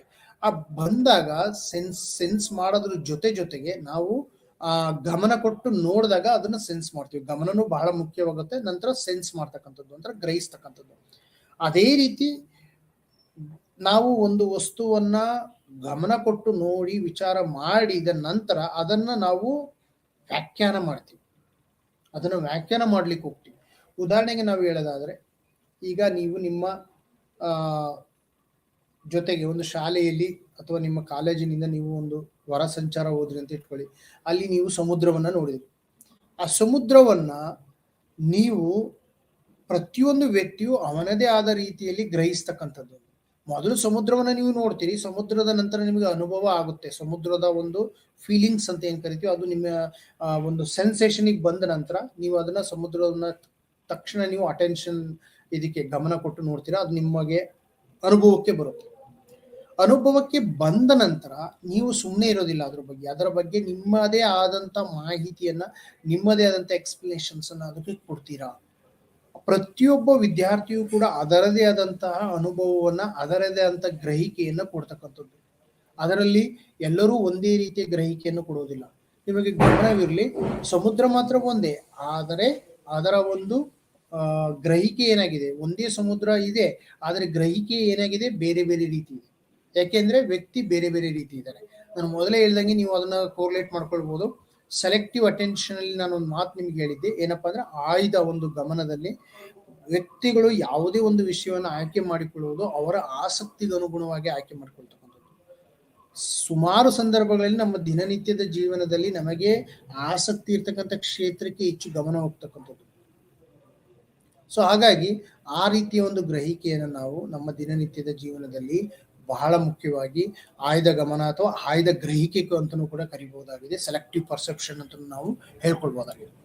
ಓಕೆ, ಸೊ ನಾವೀಗ ಗ್ರಹಿಕೆ ಬಗ್ಗೆ ಮಾತಾಡೋಣ. ಹಾಗಾದ್ರೆ ಗ್ರಹಿಕೆ ಕೇವಲ ಅಟೆನ್ಷನ್ ಅಂತಾನೆ ಅನ್ಕೋಬಹುದಾ, ಗಮನ ಅಂತಾನೆ ಅನ್ಕೋಬಹುದಾ? ಖಂಡಿತ ಇಲ್ಲ. ಗ್ರಹಿಕೆ ಅಂದ್ರೆ ಇಲ್ಲಿ ಒಂದು ವಿಷಯವನ್ನ ಖಂಡಿತ ನೀವು ತಪ್ಪು ತಿಳಿಬಾರ್ದು. ಇಲ್ಲಿ ನಾವು ಸೆನ್ಸೇಷನ್ ವರ್ಡ್ ಮೂಲಕ, ಸೆನ್ಸೇಷನ್ ಅಂದ್ರೆ ಅದರ ಅರ್ಥ ನಾವು ಸಾಮಾನ್ಯವಾಗಿ ಗ್ರಹಿಕೆ ಅಂತ ಕರಿತೀವಿ. ಇಲ್ಲಿ ಗ್ರಹಿಕೆ ಎರಡು ವಿಧದ ಒಂದು ಅರ್ಥವನ್ನ ತಂದು ಕೊಡುತ್ತೆ. ಒಂದು ಪರ್ಸೆಪ್ಷನ್ ಅಂತ ಬರುತ್ತೆ. ಪರ್ಸೆಪ್ಷನ್ ಅಂತಂದ್ರೆ ಇಲ್ಲಿ ಆ ಒಂದು ಇಲ್ಲಿನ ಒಂದು ಗ್ರಹಿಕೆಯನ್ನ ನಾವು ಮಾತಾಡ್ತಿರ್ತಕ್ಕಂಥದ್ದು ಪರ್ಸೆಪ್ಷನ್ ಬಗ್ಗೆ. ಸೊ ಈ ಒಂದು ಗ್ರಹಿಸ್ಕೊಳ್ತೀರಾ, ಇಲ್ಲಿ ಗ್ರಹಿಕೆ ಅಂದ್ರೆ ನೀವು ಯಾವ ರೀತಿ ಅರ್ಥೈಸಿಕೊಂಡಿದ್ದೀರಾ ಆ ವಿಷಯವನ್ನ. ನೀವು ಆ ಒಂದು ಸಮುದ್ರದ ಉದಾಹರಣೆಯನ್ನು ಕೊಟ್ಟಾಗೆ ನೀವು ಅದನ್ನು ಹೇಗೆ ಅರ್ಥೈಸಿಕೊಂಡಿದ್ದೀರಿ ಅಂತಕ್ಕಂಥದ್ದು ಬಹಳ ಮುಖ್ಯವಾದಂತ ಪಾತ್ರವನ್ನು ವಹಿಸುತ್ತೆ. ಯಾಕೆಂದ್ರೆ ಒಂದು ಘಟನೆ ನಿಮಗೆ, ಈಗ 10 ಜನ ವಿದ್ಯಾರ್ಥಿಗಳು ಎಲ್ಲೋ ಒಂದು ಪಾರ್ಟಿಗೆ ಹೋದ್ರಿ ಅಂತ ಇಟ್ಕೊಳ್ಳೋಣ, ಒಂದು ಯಾವುದೋ ಔತಣಕೂಟಕ್ಕೆ ಹೋದಾಗ ಅಲ್ಲಿ ಎಲ್ಲಾ ವಿದ್ಯಾರ್ಥಿಗಳಿಗೂ ಒಂದು 4-5 ವಿದ್ಯಾರ್ಥಿಗಳಿಗೆ ಪಾರ್ಟಿ ಚೆನ್ನಾಗಿ ಕಂಡು ಬಂದಿರಬಹುದು, ಅಥವಾ ಇನ್ನೂ ಒಂದು 3-4 ವಿದ್ಯಾರ್ಥಿಗಳಿಗೆ ನೆಗೆಟಿವ್ ಅಥವಾ ಋಣಾತ್ಮಕವಾಗಿ ಯಾವುದ್ರ ಬಗ್ಗೆ ಅವ್ರು ಯೋಚನೆ ಮಾಡಿರ್ಬೋದು, ಅವರಿಗೆ ಇಷ್ಟವಾಗದೇ ಇರ್ತಕ್ಕಂಥ ಸಂದರ್ಭ ಆಗಿರ್ಬೋದು, ಅದು ಅವರು ಗ್ರಹಿಸಿದ ಆಗಿರತ್ತೆ ಅಂತ.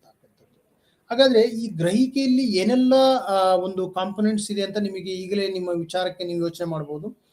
ನಾವು ಯಾವುದೇ ಒಂದು ವಿಷಯವನ್ನು ಹೇಗೆ ಗ್ರಹಿಸ್ತೀವಿ ಅಂತಂದ್ರೆ ಅಲ್ಲಿ ನಮ್ಮ ದೃಷ್ಟಿಕೋನವೂ ಇರುತ್ತೆ, ನಮ್ಮ ನಂಬಿಕೆಗಳು ಇರುತ್ತೆ, ನಮ್ಮ ಬಿಲೀಫ್ಸ್ ಅಂತ ಏನ್ ಕರಿತೀವಿ, ನಮ್ಮ ನಂಬಿಕೆಗಳು ಕೂಡ ಆ ಗ್ರಹಿಕೆಯ ಮೇಲೆ ಒಂದು ಪ್ರಭಾವವನ್ನ ಹೊಂದುತ್ತವೆ. ನಾವು ಯಾವ ವಿಷಯವನ್ನ ಗ್ರಹಿಸ್ತೀವಿ ಅನ್ನೋದು ನಮ್ಮ ವ್ಯಕ್ತಿತ್ವದ ಮೇಲೂ ಕೂಡ ಆಧಾರಿತವಾಗಿರ್ತಕ್ಕಂಥದ್ದು. ಸೊ ಹಾಗಾಗಿ ಗ್ರಹಿಕೆ ಬಹಳ ಮುಖ್ಯವಾದಂಥ ಪಾತ್ರವನ್ನು ನಮ್ಮ ದಿನನಿತ್ಯದ ಜೀವನದಲ್ಲಿ ವಹಿಸುತ್ತೆ. ಹಾಗಾಗಿ ಗ್ರಹಿಕೆಯನ್ನು ನಾವು ಅರ್ಥ ಮಾಡಿಕೊಳ್ಬೇಕು ಅಂತಕ್ಕಂಥದ್ದು ಬಹಳ ಮುಖ್ಯ. ಸೊ ನಾವು ಮುಂದಿನ ಸ್ಲೈಡ್ಗೆ ಹೋಗೋಣ. ಈಗ ಗ್ರಹಿಕೆ ಬಗ್ಗೆ ನಾನು ನಿಮಗೆ ಕ್ಲಿಯರ್ ಆಗಿ ನಾನು ವಿಷಯವನ್ನ ನಾವು ಅರ್ಥ ಮಾಡ್ಕೊಂಡಿದ್ದೀರಾ ಅಂತ ಅನ್ಕೊಂಡಿದ್ದೀನಿ. ಮೊದಲು ನಾನು ಎರಡು ವ್ಯತ್ಯಾಸಗಳನ್ನು ಕೂಡ ನಿಮಗೆ ಹೇಳಿದ್ದೀನಿ. ಸೆನ್ಸೇಷನ್ ಅಂತಕ್ಕಂಥದ್ದು ಮೊದಲು ನಾವು ಈ ಬಾಹ್ಯ ಪ್ರಪಂಚಕ್ಕೆ ಬಂದಾಗ ಸೆನ್ಸ್ ಮಾಡ್ತೀವಿ. ಅದಕ್ಕೆ ಸೆನ್ಸ್ಗೆ ಏನ್ ಮುಖ್ಯ ಆಗುತ್ತೆ ಅಂದ್ರೆ ಗಮನ ಇಲ್ದೇನೆ ನಾವು ಸೆನ್ಸ್ ಬರಲ್ಲ, ಸೆನ್ಸ್ ಅನ್ನು ಮಾಡೋಕ್ಕಾಗೋದಿಲ್ಲ. ಎರಡೂ ಕೂಡ ಹ್ಯಾಂಡ್ ಇನ್ ಹ್ಯಾಂಡ್ ಬರುತ್ತೆ. ಅದಾದ ನಂತರ ಅದನ್ನ ನಾವು ಇಂಟರ್ಪ್ರಿಟೇಷನ್ಸ್ ಮಾಡಕ್ ಹೋಗ್ತೀವಿ, ಅದನ್ನು ನಾವು ಗ್ರಹಿಕೆ ಅಂತ ಹೇಳಿ ಕರಿತೀವಿ. ಆ ರೀತಿ ಒಂದು ಪರ್ಸೆಪ್ಷನ್ ಒಂದು ಕನ್ನಡದ ಒಂದು ಅರ್ಥವಾಗುತ್ತೆ. ಸೊ ನಾವು ಮುಂದೆ ಹೋಗೋಣ. ಈಗ ನಾವು ಗ್ರಹಿಕೆ ಬಗ್ಗೆ ಮಾತಾಡಿದ್ವಿ. ಗ್ರಹಿಕೆ ಹಂತಗಳು ಕೂಡ ನಾವು ನೋಡ್ಕೊಂಡ್ಬರೋಣ ಇವಾಗ ಏನೇನಂತ ಹೇಳಿ. ಈಗ ಬೇರೆ ಬೇರೆ ರೀತಿಯ ಮೊದಲು ನಾನು ಮಾತಾಡಿದಾಗೆ ಬೇರೆ ಬೇರೆ ಹಂತಗಳು ಕೂಡ ಇರುತ್ತೆ ನಮಗೆ ಗ್ರಹಿಕೆ ಮಾಡ್ಕೊಳ್ಳುವಾಗ. ಮೊದಲೇ ಹೇಳ್ದಂಗೆ ಸೆಲೆಕ್ಷನ್ ಮಾಡ್ತಕ್ಕಂಥದ್ದು. ನಮಗೆ ನಮ್ಮ ಮೆದುಳಿಗೆ ಆಯ್ಕೆ ವಿಷಯದಲ್ಲಿ ಪರಿಮಿತಿ ಇರುವುದರಿಂದ ಕೆಲ ಆಯ್ದ ವಿಷಯ ವಸ್ತುಗಳನ್ನು ಮಾತ್ರ ಆಯ್ಕೆ ಮಾಡ್ತೀವಿ. ಮೊದಲೇ ಅಟೆನ್ಷನ್ ಕೂಡ ಅದೇ ರೀತಿ. ಪರ್ಸೆಪ್ಷನ್ ಅನ್ನು ಕೂಡ ನಾವು ಆಯ್ಕೆ ಮಾಡಿಕೊಳ್ಳುವಾಗ ಕೆಲವೇ ವಿಷಯಗಳನ್ನು, ನಮಗೆ ಆಸಕ್ತಿ ಇರ್ತಕ್ಕಂಥ ವಿಷಯಗಳನ್ನು ಮಾತ್ರ ಆಯ್ಕೆ ಮಾಡ್ತೀವಿ. ನೆನಪಿರ್ಬೇಕು, ನಮಗೆ ಆಸಕ್ತಿ ಇರ್ತಕ್ಕಂಥ ವಿಚಾರದಲ್ಲಿ ಮಾತ್ರ ಅಂತಕ್ಕಂಥದ್ದು ಬಹಳ ನೆನಪಿರ್ಬೇಕು ನಿಮಗೆ. ಅದೇ ರೀತಿ ವ್ಯವಸ್ಥೆ, ಅದನ್ನ ಆ ಒಂದು ಆಯ್ಕೆ ಮಾಡಿರ್ತಕ್ಕಂಥ ವಿಷಯಗಳನ್ನ ನಾವು ವ್ಯವಸ್ಥೆನೂ ಕೂಡ ಮಾಡ್ತೀವಿ. ಕೇವಲ ನಾವು ಅಲ್ಲೇ ಸುಮ್ಮನೆ ಇರೋದಿಲ್ಲ, ಅದನ್ನು ನಮ್ಮ ಅನುಕೂಲಕ್ಕೆ ತಕ್ಕಂಗೆ, ನಮ್ಮ ಪರ್ಸೆಪ್ಷನ್ ತಕ್ಕಂಗೆ ಅರ್ಥಪೂರ್ಣವಾಗಿ ವ್ಯವಸ್ಥಿತಗೊಳಿಸಲಾಗಿದೆ. ಬಹಳ ಯುನಿಕ್ ಅಂತ ಹೇಳಿ ಕರಿತೀವಿ ನಾವು. ಇದು ಬಹಳ ವೈಶಿಷ್ಟ್ಯವಾಗಿರ್ತಕ್ಕಂಥದ್ದು. ಅದೇ ರೀತಿ ಆ ವ್ಯವಸ್ಥೆಯ ನಂತರ ವ್ಯಾಖ್ಯಾನ ಮಾಡ್ತಕ್ಕಂಥದ್ದು ಬಹಳ ಮುಖ್ಯ. ಆ ಒಂದು ವ್ಯಾಖ್ಯಾನ ನೀವೇಗೆ, ಉದಾಹರಣೆ ನೀವು ಒಂದು ಲ್ಯಾಪ್ಟಾಪ್ ತಗೊಂಡಿರ್ತೀರಿ ಅಂದ್ರೆ ನೀವು ಅದನ್ನ ಆಯ್ಕೆ ಮಾಡ್ಕೊಂಡಿದ್ರಿ, ಯಾವ ರೀತಿ ಲ್ಯಾಪ್ಟಾಪ್ ನನಗೆ ಬೇಕು ಅಂತ ಹೇಳಿ. ಮತ್ತೆ ಅದನ್ನ ನೀವು ನಮ್ಮ ಮನಸ್ಸಲ್ಲಿ ಇಟ್ಕೊಂಡು ನೀವು ಅದನ್ನ ನಿಮ್ ಜೊತೆಗೆ ಇಟ್ಕೊಂಡಿದ್ರಿ. ಅದನ್ನು ಬೇರೆ ಸ್ನೇಹಿತರಿಗೆ ಎಕ್ಸ್ಪ್ಲೇನ್ ಮಾಡ್ಬೇಕಪ್ಪ ಅಂತ ಹೇಳಿದ್ರೆ ಆ ಲ್ಯಾಪ್ಟಾಪ್ ನ ಒಂದು ವಿಶೇಷ ಏನು, ಅದನ್ನ ನೀವೀಗ ಅರ್ಥೈಸ್ಕೊಂಡಿದ್ದೀರಿ ಅಂತ ನೀವು ನಿಮ್ಮ ಸ್ನೇಹಿತನಿಗೆ ಹೇಳಿದಾಗ ಅದು ವ್ಯಾಖ್ಯಾನ ಆಗುತ್ತೆ. ಅದು ಒಂದು ಪರ್ಸೆಪ್ಷನ್. ಇಲ್ಲಿ ಪರ್ಸೆಪ್ಷನ್ಗೆ ಅಥವಾ ಗ್ರಹಿಕೆಗೆ ವ್ಯಾಖ್ಯಾನ ಬಹಳ ಮುಖ್ಯ ಆಗುತ್ತೆ. ಸೊ ಹಾಗೆ ನಾವು ಗ್ರಹಿಕೆ ಹಂತಗಳ ನಂತರ ಮುಂದಕ್ಕೆ ಹೋಗೋಣ. ನೋಡಿ, ಇಲ್ಲಿ ಒಂದು ಸಾಮಾನ್ಯವಾದಂಥ ಒಂದು ಇದನ್ನು ನಾನು ಕೊಟ್ಟಿದ್ದೀನಿ ನಿಮಗೆ. ಯಾವ ರೀತಿ ಅಂದ್ರೆ ಗ್ರಹಿಕೆ ಉದ್ಭವ ಆಗುತ್ತೆ. ನಾವು ಬಾಹ್ಯ ಪ್ರಪಂಚದಲ್ಲಿ ಗ್ರಹಿಕೆ ಉದ್ಭವದ ಕಡೆನೂ ಗಮನ ಕೊಡ್ತೀವಿ. ಯಾಕೆಂದ್ರೆ ಸ್ಟಿಮ್ಯುಲೇಷನ್ಸ್ ಏನ್ ಬರುತ್ತೆ ಹೊರಗಿನ ಪ್ರಪಂಚ, ಇಟ್ ಈಸ್ ಇನ್ವಿಟೇಬಲ್ ಅಂತ ಏನ್ ಕರಿತೀವಿ ನಾವು, ಇದನ್ನು ನಾವು ತಪ್ಪಿಸ್ಕೊಳಕ್ ಆಗೋದಿಲ್ಲ. ಸೊ ಹಾಗಾಗಿ ಗ್ರಹಿಕೆ ಉದ್ಭವ, ಸ್ಟಿಮ್ಯುಲೇಷನ್ ಅಂತ ಕರಿತೀವಿ. ಹೊರಗಿನ ಪ್ರಪಂಚದಲ್ಲಿ ಸ್ಟಿಮ್ಯುಲೇಟ್ ಆಗುತ್ತೆ, ಯಾವುದೇ ಒಂದು ವಿಷಯಗಳನ್ನ ಸ್ಟಿಮ್ಯುಲೇಟ್ ಮಾಡ್ತೀವಿ. ಅದಾದ ನಂತರ ಗ್ರಹಿಕೆಯ ಪ್ರಕ್ರಿಯೆ, ಈ ಉದ್ಭವ ಆದಿದ ತಕ್ಷಣ ನಾವು ಒಂದು ಪ್ರೊಸೆಸ್ ಮಾಡ್ತೀವಿ. ಅದನ್ನ ಈ ವಿಷಯವನ್ನು ತೆಗೆದುಕೊಳ್ತೀವಿ, ಅದನ್ನ ನಮ್ಮ ಮನಸ್ಸಿಗೆ ತಗೊಂಡ್ ಬರ್ತೀವಿ. ಅದಾದ ನಂತರ ಗ್ರಹಿಕೆಯ ವ್ಯಾಖ್ಯಾನವನ್ನು ಮಾಡ್ತೀವಿ. ಆ ಒಂದು ಗ್ರಹಿಕೆನ ನಾನು ಹೇಗೆ ತಗೊಂಡೆ, ಹೇಗೆ ಅನಿಸ್ತು ನನಗೆ ಅಂತ. ಉದಾಹರಣೆಗೆ ನಾವು ಮಾತಾಡುವ ಒಂದು, ನೀವು ಸಿನಿಮಾವನ್ನು ನೋಡಿದ್ರೆ ಆ ಸಿನಿಮಾದ ಪರದೆಯಲ್ಲಿ ನಿಮಗೆ ಮೊದಲು ಚಿತ್ರ ಕಂಡಾಗ ಅದರ ಒಂದು ಫೀಲಿಂಗ್ಸ್ ಹೇಗಿರುತ್ತೆ, ಅದು ಮೊದಲು ನಿಮಗೆ ಉದ್ಭವ ಆಗುತ್ತೆ. ಅಂದ್ರೆ ನೀವು ಸ್ಟಿಮ್ಯುಲೇಟ್ ಆಗ್ತೀರಾ. ಅದಾದ ನಂತರ ಸಿನಿಮಾದ ಪರದೆಯ ಒಂದು ಇದರಲ್ಲಿ ನಿಮಗೆ ಯಾವ ರೀತಿ ಅದು ನಿಮಗೆ ಪ್ರೊಸೆಸ್ ಆಗ್ತಾ ಇದೆ, ನಿಮಗೆ ಹೇಗೆ ಫೀಲಿಂಗ್ ಆಗ್ತಾ ಇದೆ ಅನ್ನೋದು. ಅದಾದ ನಂತರ ಆ ಚಿತ್ರದ ಪೂರ್ಣ ಅರ್ಥ ನೀವು ಏನ್ ಮಾಡ್ಕೊಂಡ್ರಿ, ಅದನ್ನ ಹೇಗೆ ಎಕ್ಸ್ಪ್ಲೇನ್ ಮಾಡ್ತೀರಾ ಅಂತಕ್ಕಂಥದ್ದು ಬಹಳ ಮುಖ್ಯವಾದಂತಹ ಒಂದು ಗ್ರಹಿಕೆಯ ಉದ್ಭವ, ಗ್ರಹಿಕೆಯ ಪ್ರಕ್ರಿಯೆ ಮತ್ತು ಗ್ರಹಿಕೆಯ ವ್ಯಾಖ್ಯಾನ. ಈಗ ನಾವು ಬೇರೆ ಬೇರೆ ರೀತಿಯ ನಿಯಮಗಳನ್ನು ನೋಡೋಣ. ಸೊ ಇದು ನಾವು ಸಾಮಾನ್ಯವಾಗಿ ಜಸ್ಟಾಲ್ಟ್ ನಿಯಮಗಳು ಅಂತ ಹೇಳಿ ಕರಿತೀವಿ. ಇದ್ರ ಬಗ್ಗೆ ಈಗ ಮೊದಲು ನಿಮ್ಗೆ ಹೇಳ್ದಂಗೆ ಗ್ರಹಿಕೆ ಹಂತಗಳು ನೀವು ಅರ್ಥ ಮಾಡ್ಕೊಂಡಿದ್ದೀರಾ ಅನ್ಕೊಂಡಿದ್ದೀನಿ. ಅಂದ್ರೆ ಮೊದಲು ನಾವು ಗಮನದ ಬಗ್ಗೆ ಮಾತಾಡಿದ್ವಿ. ಈಗ ಗ್ರಹಿಸ್ತಕ್ಕಂಥದ್ದು, ವಿಷಯಗಳನ್ನು ಗ್ರಹಿಸ್ತಕ್ಕಂಥದ್ದು ಅಂತ ಆಗುತ್ತೆ. ಬೇರೆ ಬೇರೆ ಗ್ರಹಿಸಿಕೆ 3 ಹಂತಗಳನ್ನು ನಾನು ನಿಮಗೆ ಹೇಳಿದ್ದೀನಿ. ಅಂದ್ರೆ ಯಾವುದೇ ಒಬ್ಬ ವ್ಯಕ್ತಿ ಗ್ರಹಿಕೆ ಮಾಡ್ಕೊಳ್ಬೇಕಪ್ಪ ಅಂದ್ರೆ ಆಯ್ಕೆ ಮಾಡ್ಕೊಳ್ಬೇಕಾಗತ್ತೆ, ವ್ಯವಸ್ಥೆ ಮಾಡ್ಕೊಳ್ಬೇಕಾಗತ್ತೆ, ಮತ್ತೆ ವ್ಯಾಖ್ಯಾನವನ್ನು ಮಾಡ್ಕೊಳ್ಬೇಕಾಗತ್ತೆ. ಅದನ್ನ ನಾನು ಒಂದು ನಿಮಗೆ ಸ್ಲೈಡ್ ಮೂಲಕ ವಿವರಿಸಿದ್ದೀನಿ ಯಾವ ರೀತಿ ಇರುತ್ತೆ ಅಂತೇಳಿ. ಗ್ರಹಿಕೆಯ ವ್ಯಾಖ್ಯಾನವನ್ನು ಕೂಡ ನಾವು ಮಾಡಿದ್ದೀವಿ. ಸೊ ಈಗ ಈ ರೀತಿಯ ಒಂದು ಗ್ರಹಿಕೆಯ ಬಗ್ಗೆ ಒಂದು ತುಂಬಾ ಬಹಳ ಮುಖ್ಯವಾದಂತ ಒಂದು ಏನಂತ ಕರಿತೀವಿ ನಾವು ಅದನ್ನ, ಪರ್ಸೆಪ್ಷನ್ ಅಂತ ಏನ್ ಕರಿತೀವಿ, ಜಸ್ಟಾಲ್ಟ್ ನಿಯಮಗಳು ಅಂತೇಳಿ. ಜಸ್ಟಾಲ್ಟ್ ಸೈಕಾಲಜಿಸ್ಟ್ ಅಂತ ನೀವೆಲ್ಲ ಕೇಳಿರ್ತೀರ. ಅವರು ಈ ಒಂದು ನಿಯಮಗಳನ್ನು ರೂಪಿಸಿದ್ದಾರೆ. ಅಂದ್ರೆ ನಮ್ಮ ಜೀವನದ ಹ್ಯೂಮನ್ ಪರ್ಸೆಪ್ಷನ್ಸ್ ಅಂತ ಏನ್ ಕರಿತೀವಿ, ಮಾನವ ಗ್ರಹಿಕೆ, ಆ ಮಾನವ ಗ್ರಹಿಕೆಗೆ ಬೇರೆ ಬೇರೆ ರೀತಿಯ ಒಂದು ಅವಲೋಕನವನ್ನ ಮಾಡಿದ್ದಾರೆ. ಆ ರೀತಿಯ ಒಂದು ಅವಲೋಕನದಲ್ಲಿ ನಾನು ಮೊದಲಿಗೆ ಕೆಲವು ಅಂದ್ರೆ ಜಸ್ಟಾಲ್ಟ್ ನಿಯಮದ ಕೆಲವು ಪರ್ಸೆಪ್ಚುವಲ್ ಪಿಕ್ಚರ್ಸ್ ಅನ್ನ ನಾನು ನಿಮಗೆ ಒಂದಾದ ನಂತರ ಒಂದು ಎಕ್ಸ್ಪ್ಲೇನ್ ಅನ್ನ ಮಾಡ್ಕೊಳ್ತಾ ಹೋಗೋಣ. ಇವತ್ತು ನೋಡೋಣ ಏನೇನು ಯಾವ ರೀತಿ ಒಂದು ವಿಚಾರಗಳು ಅದರಲ್ಲಿ ಬರುತ್ತೆ ಅಂತೆ. ಪ್ರಪ್ರಥಮ ಬಾರಿಗೆ ನಮಗೆ ನಾವು ನೋಡಿದ ಹಾಗೆ ಇಲ್ಲಿ ನೋಡ್ತಕ್ಕಂಥ ಚಿತ್ರವನ್ನು ನೋಡಬಹುದು. ಚಿತ್ರದ ಹಿನ್ನೆಲೆಯ ನಿಯಮ ಅಂತ ಫಿಗರ್ ಬ್ಯಾಕ್ ಗ್ರೌಂಡ್ ಪಿಕ್ಚರ್ ಅಂತ ಏನ್ ಕರಿತೀವಿ, ಅದರಲ್ಲಿ ನಮ್ಮ ಪರ್ಸೆಪ್ಷನ್ಸ್ ಅನ್ನ ಯಾವ ರೀತಿ ನಾವು ಅರ್ಥ ಮಾಡ್ಕೊಳ್ಬಹುದು ಅಂತ ಹೇಳಿ. ಈ ಚಿತ್ರದಲ್ಲಿ ನಿಮಗೆ ನೋಡಿದಾಗ ತಕ್ಷಣ ನಿಮಗೆ ಎರಡು ವ್ಯಕ್ತಿಗಳು ಕಂಡು ಬರ್ತಾರೆ. ಅದರ ಬ್ಯಾಕ್ ಗ್ರೌಂಡ್ ಚಿತ್ರಗಳನ್ನು ನೋಡಿದಾಗ ಒಂದು ಚೆಸ್ ಆಡ್ತಕ್ಕಂಥ ಒಂದು ಏನು ನಮಗೆ ಕಾಯಿನ್ ಇದಿರುತ್ತೆ, ಚೆಸ್ ಬೋರ್ಡ್ ಒಂದು ಆ ವಸ್ತು ಏನಿರುತ್ತೆ ಅದು ನಮಗೆ ಕಂಡು ಬರ್ತಕ್ಕಂಥದ್ದು. ಇದರಲ್ಲಿ ವೈಟ್ ಬ್ಯಾಕ್ ಗ್ರೌಂಡ್, ಈಗ ನೀವು ಪೂರ್ತಿ ಗಮನವನ್ನು ಕೊಟ್ಟು ನೋಡಿದಾಗ ಪೂರ ನೀವು ಕಪ್ಪು ಬಣ್ಣಕ್ಕೆ ಹೆಚ್ಚು ಗಮನ ಕೊಟ್ಟು ನೋಡಿದಾಗ ಅದು ಬ್ಲ್ಯಾಕ್ ಬ್ಯಾಕ್ ಗ್ರೌಂಡ್ ಕಾಣುತ್ತೆ. ಮತ್ತೆ ಇಲ್ಲ ವೈಟ್ ಅನ್ನ ನೋಡಿದಾಗ ವೈಟ್ ಬ್ಯಾಕ್ ಗ್ರೌಂಡ್ ಆಗಿ ಇವೆರಡು ಚಿತ್ರಗಳು ನಿಮಗೆ ಕಂಡು ಬರ್ತವೆ. ಅಂದ್ರೆ ಇಲ್ಲಿ ಬ್ಯಾಕ್ ಗ್ರೌಂಡ್ ಬಹಳ ಮುಖ್ಯವಾದಂತ ಪಾತ್ರವನ್ನು ವಹಿಸುತ್ತೆ. ಕಲರ್ ಪರ್ಸೆಪ್ಷನ್ಸ್ ಕೂಡ ಬಹಳ ಮುಖ್ಯವಾದಂತ ಪಾತ್ರವನ್ನ ವಹಿಸುತ್ತೆ ಅಂತ ಹೇಳ್ಬೋದು. ಅದಾದ ನಂತರ ಲಾ ಆಫ್ ಪ್ರಾಕ್ಸಿಮಿಟಿ ಅಂತೇಳಿ, ಸಾಮೀಪ್ಯದ ನಿಯಮಗಳು ಅಂತೇಳಿ. ನೀವು ಚಿತ್ರವನ್ನು ನೋಡಿದಾಗ ನಿಮಗೆ ಸ್ಪಷ್ಟವಾಗಿ ಅರ್ಥ ಆಗುತ್ತೆ. ಮೊದಲ ಸರ್ಕಲ್ಸ್ ಏನಿದೆ, ನಾವು ಆರಿಜಾಂಟಲಿ ಏನು ಒಂದು ನಾವು ಆರಿಜಾಂಟಲಿ ಇಟ್ಟಾಗ ಒಂದು ನಿಯಮಗಳನ್ನ, ಈ ಕಡೆ 2-3 ಸಾಲಿನ ನಿಯಮಗಳು ನೀವು ನೋಡಬಹುದು. ಅಂದ್ರೆ ಇಲ್ಲಿ ಸರ್ಕಲ್ ಇರ್ತಕ್ಕಂತಹ ಜೊತೆಗೆ ಒಂದು ಮೊದಲ ಭಾಗದಲ್ಲಿ ಸರ್ಕಲ್ಸ್ಗಳು ಜೊತೆಯಾಗಿದೆ, ಎರಡನೇ ಭಾಗದಲ್ಲಿ ಸರ್ಕಲ್ಸ್ಗಳು ಬೇರೆ ಬೇರೆ ರೀತಿಯಲ್ಲಿ ಇರೋದ್ರಿಂದ ನಮ್ಮ ಮನಸ್ಸು ಏನು ಸೂಚಿಸುತ್ತೆ ಅಂದ್ರೆ ಜೊತೆಯಾಗಿರ್ತಕ್ಕಂಥ ಸಮೀಪವಾಗಿರ್ತಕ್ಕಂಥ ಇದನ್ನ ನಾವು ಸಾಮೀಪ್ಯ ಅಂತೇಳಿ ನಾವು ಗುರುತಿಸ್ತೀವಿ. ಅದೇ ಸರ್ಕಲ್ಗಳು ಸಾಮೀಪ್ಯ ಇಲ್ಲದೆ ಇರೋದ್ರಿಂದ ಅದರ ಒಂದು ಇದು ನಾವು ಅರ್ಥೈಸಿಕೊಳ್ತಕ್ಕಂಥದ್ದು ಬೇರೆ ಆಗುತ್ತೆ. ಅದನ್ನ the gestalt principle of proximity ಅಂತೇಳಿ ಕರಿತೀವಿ. ಅಂದ್ರೆ ಸಾಮೀಪ್ಯದ ನಿಯಮಗಳು ಅಂತೇಳಿ ಕರಿತೀವಿ. ಸೊ ಬಹಳ ಮುಖ್ಯವಾದಂತ ಪಾತ್ರ ಇಲ್ಲಿ ವಹಿಸುತ್ತೆ. ಲಾ ಆಫ್ ಸಿಮಿಲಾರಿಟಿ ಅಂತ ಹೇಳಿ, ಅಂದ್ರೆ ಈಗ ನೋಡಿ ನಾವು ಮೊದಲು ಪ್ರಾಕ್ಸಿಮಿಟಿ ಬಗ್ಗೆ ಮಾತಾಡಿದ್ವಿ, ಲಾ ಆಫ್ ಸಿಮಿಲಾರಿಟಿ ಬಗ್ಗೆ ನೋಡಿ ನೀವು ಗಮನಿಸಬಹುದು. The gestalt principle of similarity, ನಮಗೆ ಸಾಮಾನ್ಯವಾಗಿ ಸಿಮಿಲಾರಿಟಿ ಅಂದ್ರೆ ನೋಡಿದ್ರೆ ಎರಡು ಚಿತ್ರಗಳು, ಈಗ ನಮಗೆ ಕಪ್ಪು ಇದ್ದವು, ನಾವು ತಕ್ಷಣ ನಾವು ಕಪ್ಪಿನ ಚಿತ್ರಗಳನ್ನು ನೋಡ್ಬೋದು. ಈ ಚಿತ್ರ ನೋಡಿದಾಗಲೇ ನಿಮಗೆ ಗೊತ್ತಾಗ್ಬಿಡುತ್ತೆ. ತಕ್ಷಣ ನಮ್ಮ ಮನಸ್ಸಲ್ಲಿ ನಾವು ಕಪ್ಪು ಒಂದು ಸರ್ಕಲ್ಸ್ ಅನ್ನು ನೋಡಿದಾಗ ಎಲ್ಲ ಕಪ್ಪು ಚಿತ್ರಗಳು ನಮಗೆ ಕಾಣುತ್ತೆ. ಅದೇ ರೀತಿ ನಾವು ತಕ್ಷಣ ವೈಟ್ ಅನ್ನು ನೋಡಿದಾಗ ಸರ್ಕಲ್ಸ್ ಎಲ್ಲ ವೈಟ್ ರೀತಿಯ ಸರ್ಕಲ್ಸ್ ನಮಗೆ ಕಾಣುತ್ತೆ. ಅದರ ಅರ್ಥ ಏನು ಅಂದ್ರೆ ನಾವು ಎರಡನ್ನು ವೈಟ್ ಮತ್ತು ಸರ್ಕಲ್ ಎರಡನ್ನು ಜೊತೆಗೆ ತಗೊಂಡು ನೋಡೋಕ್ಕಾಗೋದಿಲ್ಲ, ಯಾಕಂದ್ರೆ ನಮಗೆ ಆ ಒಂದು ಟೆಂಡೆನ್ಸಿ ಇರ್ತಕ್ಕಂಥದ್ದು. ಸೊ ಅದು ಬಹಳ ಮುಖ್ಯವಾದಂತ ಪಾತ್ರವನ್ನು ವಹಿಸುತ್ತೆ ನಮ್ಮ ದಿನನಿತ್ಯದ ಪರ್ಸೆಪ್ಷನ್ ನಲ್ಲಿ ಅಥವಾ ಗ್ರಹಿಕೆಯಲ್ಲಿ. ಸೊ ಇದರಿಂದ ನಾವು ಅರ್ಥ ಮಾಡ್ಕೊಳ್ಬಹುದು ಗ್ರಹಿಕೆ ಎಷ್ಟು ಮುಖ್ಯವಾದಂತ ಪಾತ್ರವನ್ನ ವಹಿಸುತ್ತೆ ಅಂತ ಹೇಳಿ. ಸೊ ಈಗ ಇನ್ನೊಂದು ಚಿತ್ರಕ್ಕೆ ನಾವು ಹೋಗೋಣ, ಜಸ್ಟಾಲ್ಟ್ ನ 3ನೇ ನಿಯಮವನ್ನು. The gestalt principle of continuity ಅಂತ ಕರಿತೀವಿ, ಅಥವಾ ಮುಂದುವರಿಕೆಯ ನಿಯಮ, ಜಸ್ಟಾಲ್ಟ್ ನ ಮುಂದುವರಿಕೆಯ ನಿಯಮಗಳು. ಜಸ್ಟಾಲ್ಟ್ ನ ಮುಂದುವರಿಕೆಯ ನಿಯಮಗಳ ಬಗ್ಗೆ ನಾವು ಮಾತಾಡಿದಾಗ law of continuity or good continuations ಅಂತಾನು ಕೂಡ ನಾವು ಕರಿತೀವಿ. ನಿಮಗೆ ಗೊತ್ತಿರಬೇಕು, ಈ ಚಿತ್ರ ನೋಡಿದಾಗ ನಿಮಗೆ ಒಂದು ಸ್ಪಷ್ಟವಾಗಿ ಗೊತ್ತಾಗುತ್ತೆ. ಒಂದು ನಾವು ಬಿಂದುವನ್ನು ಇಟ್ಕೊಂಡು ಹೋಗಿದ್ದೀವಿ ಅಷ್ಟೇನೆ ಇಲ್ಲಿ, ಆದ್ರೆ ನಮ್ಮ ಪರ್ಸೆಪ್ಷನ್ ಆ ಬಿಂದು ಯಾವ ರೀತಿ ಸೇರಿದೆ ಅದ್ರ ಕಂಟಿನ್ಯೂಷನ್ಸ್ ಇರೋದ್ರಿಂದ ಅಲ್ಲಿ ನಮಗೆ ಒಂದು ಆಕೃತಿ ರೀತಿ, ಒಂದು ಗೆರೆಯ ರೀತಿ ನಮಗೆ ಅದು ಕಾಣುತ್ತೆ. ಒಂದು ವೇಳೆ ಆ ಸರ್ಕಲ್ಸ್ ಅನ್ನು ನಾವು ಬೇರೆ ಬೇರೆ ಕಡೆ ಸ್ವಲ್ಪ ಇಟ್ಟಾಗ ಆ ರೀತಿಯ ಒಂದು ಲೈನ್ಸ್ ಕಾಣ್ತಿದ್ದಿಲ್ಲ. ನೀವು ಅರ್ಥ ಮಾಡ್ಕೊಂಡು ನೋಡ್ಬೋದು ಈ ಚಿತ್ರವನ್ನ. ಅದನ್ನ ನಾವು ಯಾವ ರೀತಿ ಹೊಂದಿಸಿ ಇಟ್ಟಿದೀವಿ, ಆ ಹೊಂದಿಸಿ ಇಟ್ಟಿರೋದ್ರ ಮೂಲಕನೇ ಒಂದು ಲೈನ್ಸ್ ಕಂಟಿನ್ಯೂಟಿ ನಮಗೆ ಕಂಡು ಬರ್ತಾ ಇದೆ. ಒಂದು ವೇಳೆ ನಾವು ಅದನ್ನ ಬೇರೆ ಬೇರೆ ರೀತಿ ಇಟ್ಟಿದ್ರೆ ಈ ರೀತಿಯ ಒಂದು ಎಕ್ಸ್ಪೀರಿಯನ್ಸ್ ನಮಗೆ ಆಗ್ತಾ ಇರ್ತಿರ್ಲಿಲ್ಲ. ಸೊ ಆದ್ರಿಂದ ಕಂಟಿನ್ಯೂಟಿ ನಿಯಮವು ಕೂಡ ಬಹಳ ಕೆಲಸ ಮಾಡುತ್ತೆ ನಮ್ಮ ದಿನನಿತ್ಯದ ಒಂದು ಪರ್ಸೆಪ್ಷನ್ ಅಲ್ಲಿ ಅಂತ ಹೇಳ್ಬೋದಾಗಿದೆ. ಸೊ ಹೀಗೆ ಮೊದಲು ನಾವು 1-2 ನಿಯಮಗಳನ್ನ ನಾವು ನೋಡೋಣ, ಯಾವ್ಯಾವ ನಿಯಮಗಳ ಬಗ್ಗೆ ಮಾತಾಡಿದೀವಿ ಅಂತೇಳಿ. ಅಂದ್ರೆ ನಮಗೆ ಹಿನ್ನೆಲೆಯ ಚಿತ್ರ, ಜಸ್ಟಾಲ್ಟ್ ಚಿತ್ರ ಹಿನ್ನೆಲೆ ಅಂದ್ರೆ ಫಿಗರ್ ಬ್ಯಾಕ್ ಗ್ರೌಂಡ್ ಪರ್ಸೆಪ್ಷನ್ಸ್ ಬಗ್ಗೆ ನಾವು ಮಾತಾಡಿದ್ವಿ. ಅದೇ ರೀತಿ ನಮಗೆ ಒಂದು ಈ ನಮ್ಮ ದಿನನಿತ್ಯದ ಅಪ್ಲಿಕೇಶನ್ಸ್ ಇದ್ರಲ್ಲೂ ಕೂಡ ಇದೆ. ನಿಮಗೆ ಜಸ್ಟಾಲ್ಟ್ ನಿಯಮಗಳು ಕೂಡ ದಿನನಿತ್ಯದಲ್ಲಿ ನಾವು ಯಾವ ರೀತಿ ಇದು ಮಾಡ್ಬೋದು ಅಂತ. ಎರಡನೇದಾಗಿ ನಾವು ನೋಡಿದ್ವಿ ಲಾ ಆಫ್ ಪ್ರಾಕ್ಸಿಮಿಟಿ, ಅಂದ್ರೆ ಸಾಮೀಪ್ಯತೆಯಿಂದನೂ ಕೂಡ ನಾವು ಗುರುತಿಸ್ತಕ್ಕಂಥದ್ದು ಬಹಳ ಮುಖ್ಯ.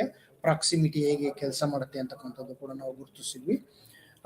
ಹಾಗಾಗಿ ಆ ಒಂದು ವಿಷಯವನ್ನು ನಾವು ಇಲ್ಲಿ ನಾವು ವಿಚಾರವನ್ನು ನೋಡ್ಕೊಳ್ಬೇಕಾಗತ್ತೆ. ಅದಾದ ನಂತರ ನಮಗೆ ಹೋಲಿಕೆಯ ನಿಯಮಗಳು. ಲಾ ಆಫ್ ಸಿಮಿಲಾರಿಟಿ ಅಂತ ಕರಿತೀವಿ. ಸಿಮಿಲಾರಿಟಿಯನ್ನು ಮೊದಲೇ ಎಕ್ಸ್ಪ್ಲೈನ್ ಮಾಡಿದಾಗೆ ಒಂದು ವೈಟ್ ಅಂತ ಮತ್ತು ಒಂದು ಬ್ಲ್ಯಾಕ್ ಬ್ಯಾಕ್ ಗ್ರೌಂಡ್ ಅನ್ನು ನಮ್ಮ ಮನಸ್ಸು ಆ ತರ ಸೂಚಿಸುತ್ತೆ. ನಾವು ತಕ್ಷಣ ಕಪ್ಪು ಇರ್ತಕ್ಕಂಥ ಚಿತ್ರಗಳು ನೋಡ್ತಕ್ಕಂಥದ್ದು ಅಥವಾ ತಕ್ಷಣ ಬಿಳಿ ಇರ್ತಕ್ಕಂಥ ಚಿತ್ರಗಳನ್ನು ಮಾತ್ರ ಗಮನ ಕೊಟ್ಟು ನೋಡ್ತಕ್ಕಂಥದ್ದು. ಇದು ಲಾ ಆಫ್ ಸಿಮಿಲಾರಿಟಿ ಬಗ್ಗೆ ಮಾತಾಡಿದ್ವಿ. ಅದಾದ ನಂತರ ನಾವು ಲಾ ಆಫ್ ಕಂಟಿನ್ಯೂಟಿ ಅಥವಾ ಗುಡ್ ಕಂಟಿನ್ಯೂಷನ್ಸ್ ಬಗ್ಗೆನೂ ಕೂಡ ಮಾತಾಡಿದ್ವಿ. ಗುಡ್ ಕಂಟಿನ್ಯೂಷನ್ಸ್ ಅಂದಾಗ ನಮಗೆ ಪ್ರತಿಯೊಂದು ಬಿಂದುವನ್ನು ಈ ರೀತಿ ನಾವು ಇಟ್ಟಿರ್ತಕ್ಕಂಥದ್ದು ನೋಡಿದಾಗ ಅದನ್ನು ನಾವು ಒಂದು ವೇಳೆ ಬೇರೆ ಬೇರೆ ರೀತಿ ಬೇರೆ, ಈಗ ಉದಾಹರಣೆಗೆ ಇದೇ ಸರ್ಕಲ್ಸ್ ಅನ್ನು ಬೇರೆ ಬೇರೆ ಬೇರೆ ಕಡೆ ಇಟ್ಟಿದ್ರೆ ಆ ಒಂದು ಕಂಟಿನ್ಯೂಟಿ ನಮಗೆ ಕಂಡು ಬರ್ತಾ ಇರಲಿಲ್ಲ. ಸೊ ಹಾಗಾಗಿ ಇದು ಕೂಡ ಬಹಳ ಮುಖ್ಯವಾದಂಥ ಪಾತ್ರವನ್ನು ವಹಿಸುತ್ತೆ. ಆಮೇಲೆ ಲಾ ಆಫ್ ಕ್ಲೋಜರ್ಸ್, ಈ ಒಂದು ಚಿತ್ರವನ್ನು ನೀವು ನೋಡಬಹುದು. ಲಾ ಆಫ್ ಕ್ಲೋಜರ್ಸ್ ಬಗ್ಗೆ ಅಂದ್ರೆ ಇಲ್ಲಿ ಒಂದು ನಿಮಗೆ ಒಂದು ಪಾಂಡಾ ಚಿತ್ರದ ಒಂದು ಇದನ್ನ ಕಾಣಬಹುದು ನಿಮಗೆ.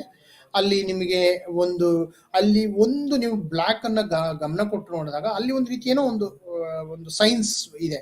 ಬಟ್ ಅದು ಯಾವ ರೀತಿ ನಾವು ಚಿತ್ರವನ್ನು ಅಲ್ಲಿ ಹಾಕಿದೀವಿ ಅಂದ್ರೆ ಬ್ಲ್ಯಾಕ್ಸ್ ಮಾರ್ಕ್ಸ್ ಅಥವಾ ಎಲ್ಲ ಅದು ಒಂದು ರೀತಿ ಶೇಪ್ ತಗೊಂಡ್ಬಿಟ್ಟಿದೆ. ಅದು ಅದರಲ್ಲಿ ವೈಟ್ ಮತ್ತೆ ಬ್ಲ್ಯಾಕ್ ಬ್ಯಾಕ್ ಗ್ರೌಂಡ್ ನಾವು ಆ ರೀತಿ ಇಟ್ಟಿರೋದ್ರಿಂದ ಅದು ಒಂದು ನಮಗೆ ಮೊದಲೇ ಪೂರ್ವ ನಿರ್ಧರಿತವಾಗಿರುವಂತೆ ಪ್ರೀ ಅಂಡರ್ಸ್ಟ್ಯಾಂಡಿಂಗ್ಸ್ ಇದೆ. ನಮ್ಗೊಂದು ಪಾಂಡ ಹೇಗೆ ಕಾಣುತ್ತೆ ಅಥವಾ ಒಂದು ಕ್ಯಾಟ್ ಹೇಗೆ ಕಾಣುತ್ತೆ ಆ ರೀತಿಯ ಒಂದು ಚಿತ್ರ ನಮ್ಮ ಮೊದಲೇ ಇರುವುದರಿಂದ ಅದು ಅದಕ್ಕೆ ಹೊಂದಿಕೊಳ್ಳುವ ರೀತಿಯಲ್ಲಿ ಇರುವುದರಿಂದ ಅಲ್ಲಿ ಒಂದು ಆಕೃತಿ ತಾನಾಗಿ ರಚನೆ ಆಗಿದೆ. ಸೊ ಆ ರೀತಿಯ ರಚನೆ ಆಗಿರ್ತಕ್ಕಂಥ ಒಂದು ಇದನ್ನ ನಿಯಮವನ್ನು ನೋಡಿದಾಗ ನಮಗೆ ಇದರಲ್ಲಿ ಏನು ಜಸ್ಟಾಲ್ಟ್ ಹೋಲ್ ಪ್ರೊಸೀಜರ್ ಅಂತ ಕರಿತೀವಿ, WHO ಹೋಲ್ನೆಸ್ ಅಂತ ಏನ್ ಕರಿತೀವಿ ನಾವು, ಅದರ ಒಂದು ನಿಯಮದ ಪ್ರಕಾರ ಇಲ್ಲಿ ಕೆಲಸವನ್ನ ಮಾಡಿರ್ತಕ್ಕಂಥದ್ದು. ಸೊ ಹೀಗೆ ಹಾಗಾಗಿ ಇದು ಒಂದಾಗಿರ್ಬೋದು ನಿಮಗೆ. ಇದು ಒಂದು ನಿಮಗೆ ಅರ್ಥ ಆಗುತ್ತೆ ಅಂತ ಅನ್ಕೊಂಡಿದ್ದೀನಿ ನಾನು. ಲಾ ಆಫ್ ಕ್ಲೋಜರ್ ಅಥವಾ ಮುಚ್ಚಿದ ಜಸ್ಟಾಲ್ಟ್. ಕ್ಲೋಜರ್ ಇಲ್ಲಿ ಅದು ಯಾವ ರೀತಿ ಕ್ಲೋಸ್ ಆಗಿದೆ ಅಂದ್ರೆ ನಾವು ಯಾವ ರೀತಿ ಅದನ್ನ ಒಂದು ಗೆರೆಗಳನ್ನ ಹಾಕಿದೀವಿ ನೋಡಿ, ಹತ್ರಕ್ಕೆ ಬಂದಾಗೆ ಇಲ್ಲಿ ಲೈನ್ಸ್ ಹೇಗೆ ನಾವು ಕ್ಲೋಸ್ ಮಾಡ್ತಾ ಇದೀವಿ ಅನ್ನೋದ್ರ ಮೇಲೆ ಡಿಪೆಂಡ್ ಆಗಿರುತ್ತೆ. ಸೊ ಹಾಗಾಗಿ ಅದನ್ನು ನೀವು ಅರ್ಥ ಮಾಡ್ಕೊಳ್ಬಹುದು ದಿನನಿತ್ಯ ಜೀವನದಲ್ಲಿ. ಲಾ ಆಫ್ ಕಾಮನ್ ಫೇಟ್ ಅಂತ ಹೇಳಿ ಕರಿತೀವಿ. ಸಾಮಾನ್ಯ ಅದೃಷ್ಟದ ನಿಯಮಗಳು ಅಂತ ನೋಡಿದಾಗ ನೀವು ಇಲ್ಲಿ ಒಂದೇ ರೀತಿ ನೇರವಾಗಿ ಹೋಗಿರ್ತಕ್ಕಂಥ ಲೈನ್ಗಳನ್ನು ನೀವು ಕಾಣಬಹುದು.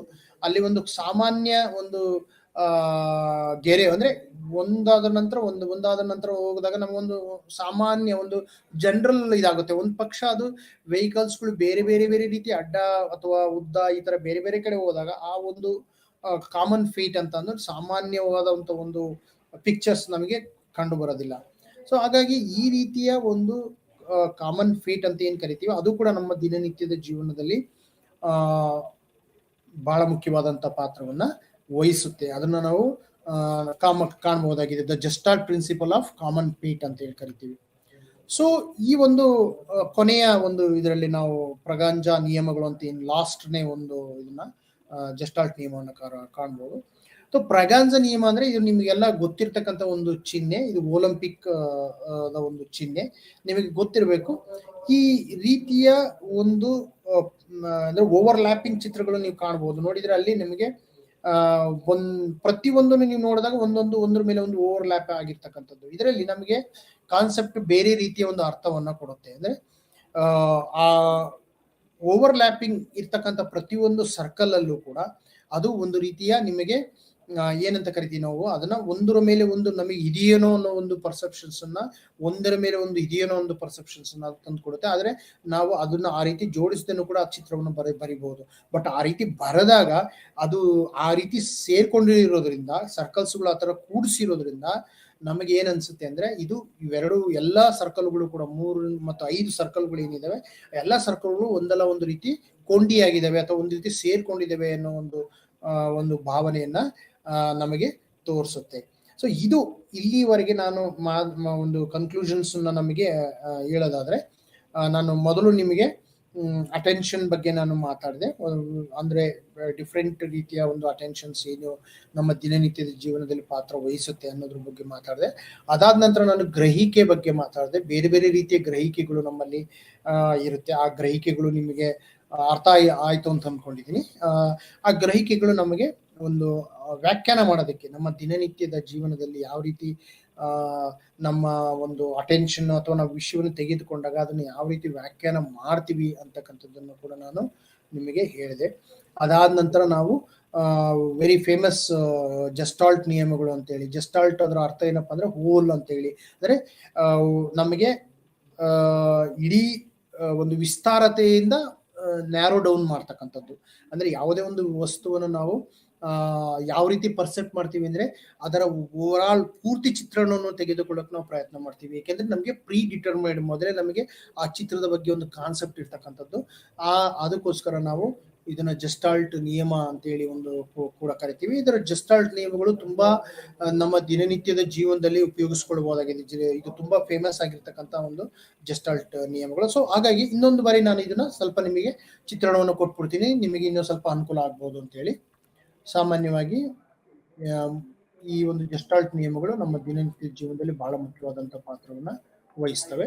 ಅದನ್ನ ನೋಡಿ, ಈಗ ಮೊದಲನೇದಾಗಿ ನಾವು ಚಿತ್ರ ಹಿನ್ನೆಲೆಯ ನಿಯಮಗಳು ಅಂತ ನಾನು ನಿಮ್ಗೆ ಹೇಳಿದ್ದೆ. ಚಿತ್ರ ಹಿನ್ನೆಲೆಯ ನಿಯಮಗಳು ಅಂದ್ರೆ ಫಿಗರ್ ಬ್ಯಾಕ್ ಗ್ರೌಂಡ್ ಪಿಕ್ಚರ್ಸ್ ಅನ್ನ ನೀವು ಗಮನ ಕೊಟ್ಟು ನೋಡಿದ್ರೆ ನಿಮಗೆ ಅಲ್ಲಿ ಯಾವ ವ್ಯಕ್ತಿ, ಇಬ್ರು ವ್ಯಕ್ತಿಗಳು ನಿಂತಿರಿದ್ರೆ ಅದನ್ನ ವ್ಯಕ್ತಿಗಳ ಕಡೆ ಗಮನ ಕೊಟ್ಟಾಗ ನಿಮಗೆ ಪೂರ್ಣ ಗಮನ ಕೊಟ್ಟಾಗ, ಪೂರ್ತಿ ನೀವು ಕಪ್ಪು ಬಣ್ಣದ ಇದಕ್ಕೆ ಗಮನ ಕೊಟ್ಟಾಗ ಅದು ನಿಮಗೆ ಬ್ಯಾಕ್ ಗ್ರೌಂಡ್ ಆಗಿ ಕಾಣುತ್ತೆ. ಅದೇ ರೀತಿ ಆ ಬ್ಯಾಕ್ ಗ್ರೌಂಡ್ ಆಗಿ ಕಂಡಾಗ ನಿಮಗೆ ಈ ಚೆಸ್ ನ ಒಂದು ಇದು ನಿಮಗೆ ವಸ್ತು ಕಾಣ್ತಕ್ಕಂಥದ್ದು, ಚೆಸ್ ಆಡ್ತಕ್ಕಂಥ ಒಂದು ಚಿತ್ರದ ರೀತಿ ಅಥವಾ ಒಂದು ಸ್ಟ್ರಕ್ಚರ್ ಇರ್ತಕ್ಕಂಥ ಒಂದು ಆರ್ಕಿಟೆಕ್ಚರ್ ಇರ್ತಕ್ಕಂಥ ಒಂದು ಚಿತ್ರ ನಿಮಗೆ ಕಾಣ್ತಕ್ಕಂಥದ್ದು ಅದು ಕಾಣುತ್ತೆ.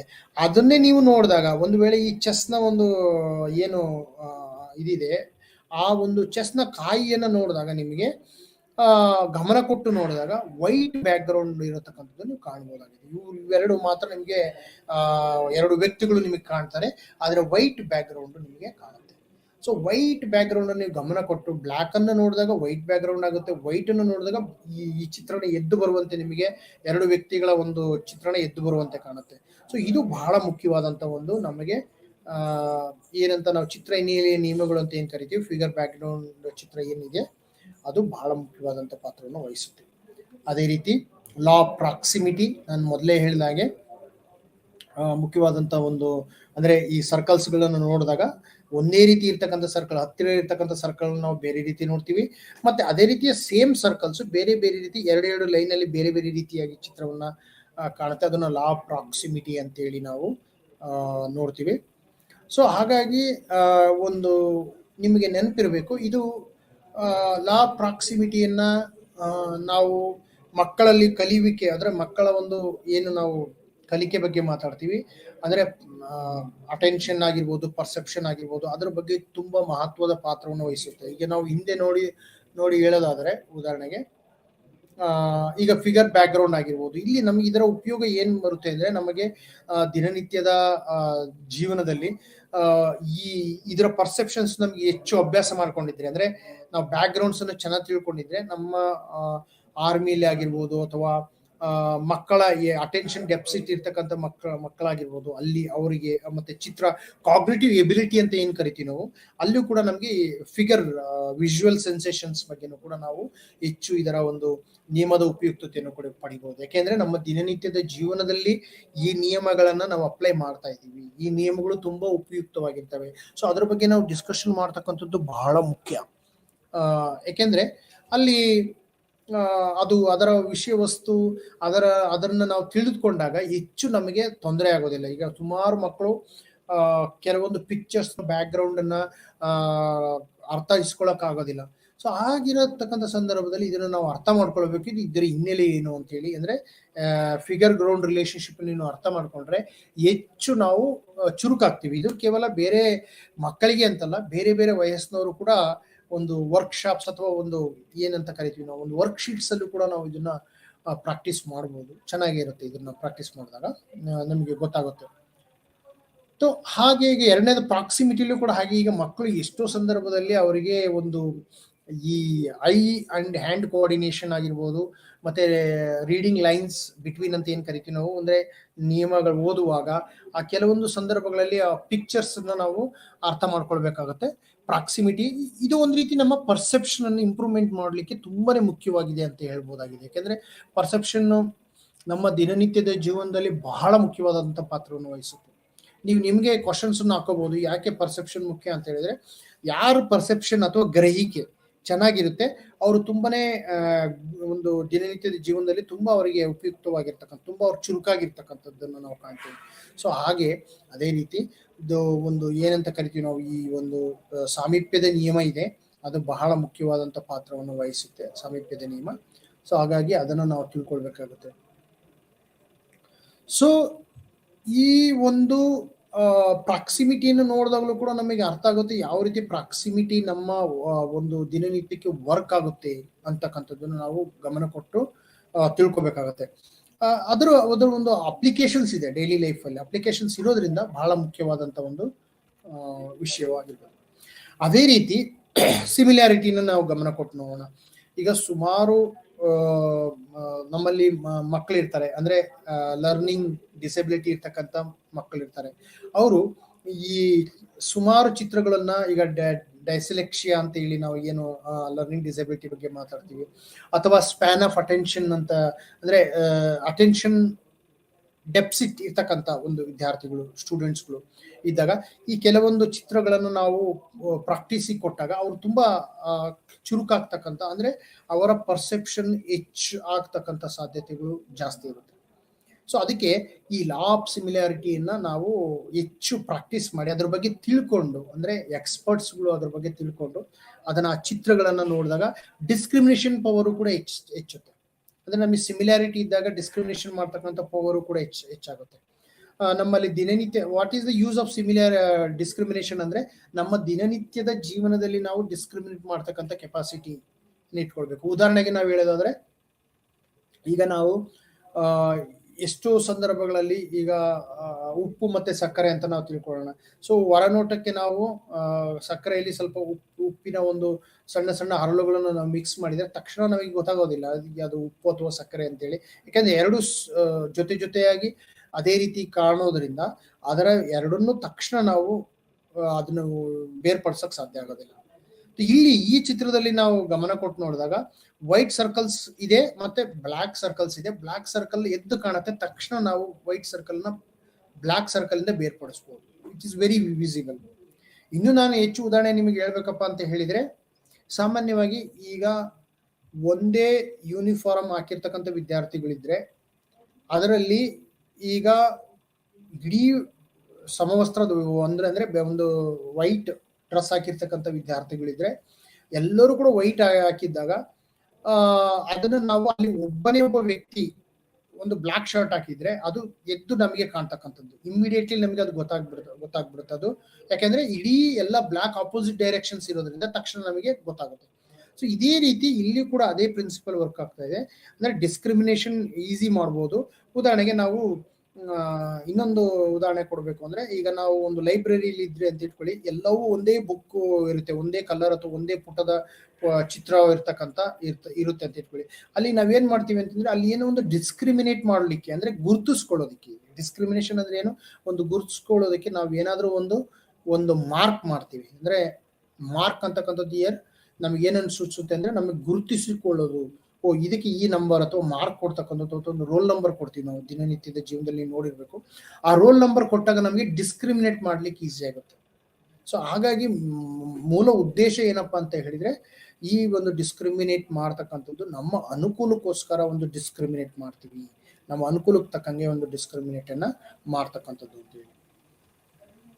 ಸೊ ಇದು ನೀವು ಲಾ ಆಫ್ ಸಿಮಿಲಾರಿಟಿನ ಅರ್ಥ ಮಾಡ್ಕೊಳ್ರಿ. ಯಾಕೆಂದ್ರೆ ನಾನು ಯಾಕೆ ಈ ವಿಷಯಗಳನ್ನ ಹೇಳ್ತಾ ಇದ್ದೀನಿ ಅಂದ್ರೆ, ನೀವು ಇದನ್ನ ಕೋರಿಲೇಟ್ ಮಾಡ್ಕೋಬಹುದು. ಜಸ್ಟಾಲ್ಟ್ ಪ್ರಿನ್ಸಿಪಲ್ ನ ನಿಮ್ಮ ದಿನನಿತ್ಯದ ಜೀವನದಲ್ಲಿ ನೀವು ಅದನ್ನ ಉಪಯೋಗಿಸ್ಕೊಳ್ಬಹುದು. ಬಹಳ ಮುಖ್ಯವಾಗಿ ಇದಕ್ಕೆ ಹೆಚ್ಚು ನೀವು ಇದ್ ಮಾಡ್ಬೇಕು ಅಂತ ಏನಿಲ್ಲ, ನೀವು ಅರ್ಥ ಮಾಡ್ಕೊಂಡ್ರೆ, ಅಂದ್ರೆ ಈ ಒಂದು ಚಿತ್ರಗಳನ್ನ ನೀವು ನೋಡಿದಾಗ ಬೇರೆ ರೀತಿ ನಿಮ್ಗೆ ಇಂಟರ್ನೆಟ್ ಅಥವಾ ಬೇರೆ ಪುಸ್ತಕದ ಮಾಹಿತಿಯಿಂದನೂ ಕೂಡ ನೀವು ಇದನ್ನ ಹೆಚ್ಚು ವಿಷಯಗಳನ್ನ ನೀವು ಇದ್ರ ಬಗ್ಗೆ ಪಡಿಬಹುದಾಗಿದೆ. ನೋಡಿ, ಇದೇ ರೀತಿ ಕಂಟಿನ್ಯೂಟಿ ಬಗ್ಗೆನೂ ನೋಡಿದಾಗಲೂ ಕೂಡ ನಾವು ಅದೇ ವಿಷಯವನ್ನ ನಾವು ಮಾತಾಡಬಹುದಾಗಿದೆ. ಈಗ ADHD ಮಕ್ಕಳು ಇರ್ತವೆ, ಅಟೆನ್ಷನ್ ಡೆಫಿಸಿಟ್ ಹೈಪರ್ ಆಕ್ಟಿವಿಟಿ ಆಗಿರ್ಬೋದು, ಅಥವಾ general people, those who want to improve the perception skills ಅಂತ ಹೇಳಿ, ನಮ್ಮ ಗ್ರಹಿಕೆಯನ್ನು ಹೆಚ್ಚಿಸಿಕೊಳ್ಳೋದಕ್ಕೆ ಬೇರೆ ಬೇರೆ ರೀತಿಯ ಆಕ್ಟಿವಿಟೀಸ್ ಅನ್ನು ನಾವು ಮಾಡಬಹುದು. ಬೇರೆ ಬೇರೆ ರೀತಿಯ ಆಕ್ಟಿವಿಟೀಸ್ ಅನ್ನು ನಾವು ಮಾಡ್ಕೊಳ್ಬಹುದು. ಉದಾಹರಣೆಗೆ ನಾವು ಡ್ರಾಯಿಂಗ್ಸ್ ಅನ್ನ ನಾವು ನೋಡ್ಬೋದು. ದಿನನಿತ್ಯದ ಜೀವನದಲ್ಲಿ ಒಂದು ಸ್ಕೆಚಸ್ ಅಂತ ಏನಾಗ್ತೀವಿ, ಒಂದು ಜಿಯೋಮೆಟ್ರಿಕಲ್ ಸ್ಕಿಲ್ಸ್ ಅಂತ ಹೇಳ್ತೀವಿ, ಲೈನ್ ಸ್ಕಿಲ್ಸ್ ಅಂತ ಬರಿತೀವಿ, ಕರ್ವ್ಸ್ ಅಂತಕ್ಕಂಥದ್ದನ್ನು ನೀವು ನೋಡಿರ್ಬೋದು. ಇನ್ನು ಹೆಚ್ಚು ನಾನು ಒಳ್ಳೆ ಉದಾಹರಣೆ ಕೊಡಬೇಕು ಅಂದ್ರೆ, ನಿಮಗೆ ಕಾರ್ಟೂನಿಸ್ಟ್ ಅಂತ ಏನು ಇದು ಮಾಡ್ತೀವಿ, ನಿಮಗೆ ಗೊತ್ತಿರಬೇಕು. Cartoonist can create many pictures ಅಂತ, ಅಂದ್ರೆ ಕಾರ್ಟೂನ್ ಒಂದು ಬಿಂದುವಿನ ಮೂಲಕನೇ ಚಿತ್ರವನ್ನು ಮಾಡಿರ್ತಕ್ಕಂಥದ್ದು ನೀವು ನೋಡ್ಬೋದು. ಅಲ್ಲಿ ಈ ಪರ್ಸೆಪ್ಷನ್ಸ್ ಬಹಳ ಮುಖ್ಯವಾದಂತ ಪಾತ್ರವನ್ನು ವಹಿಸುತ್ತೆ.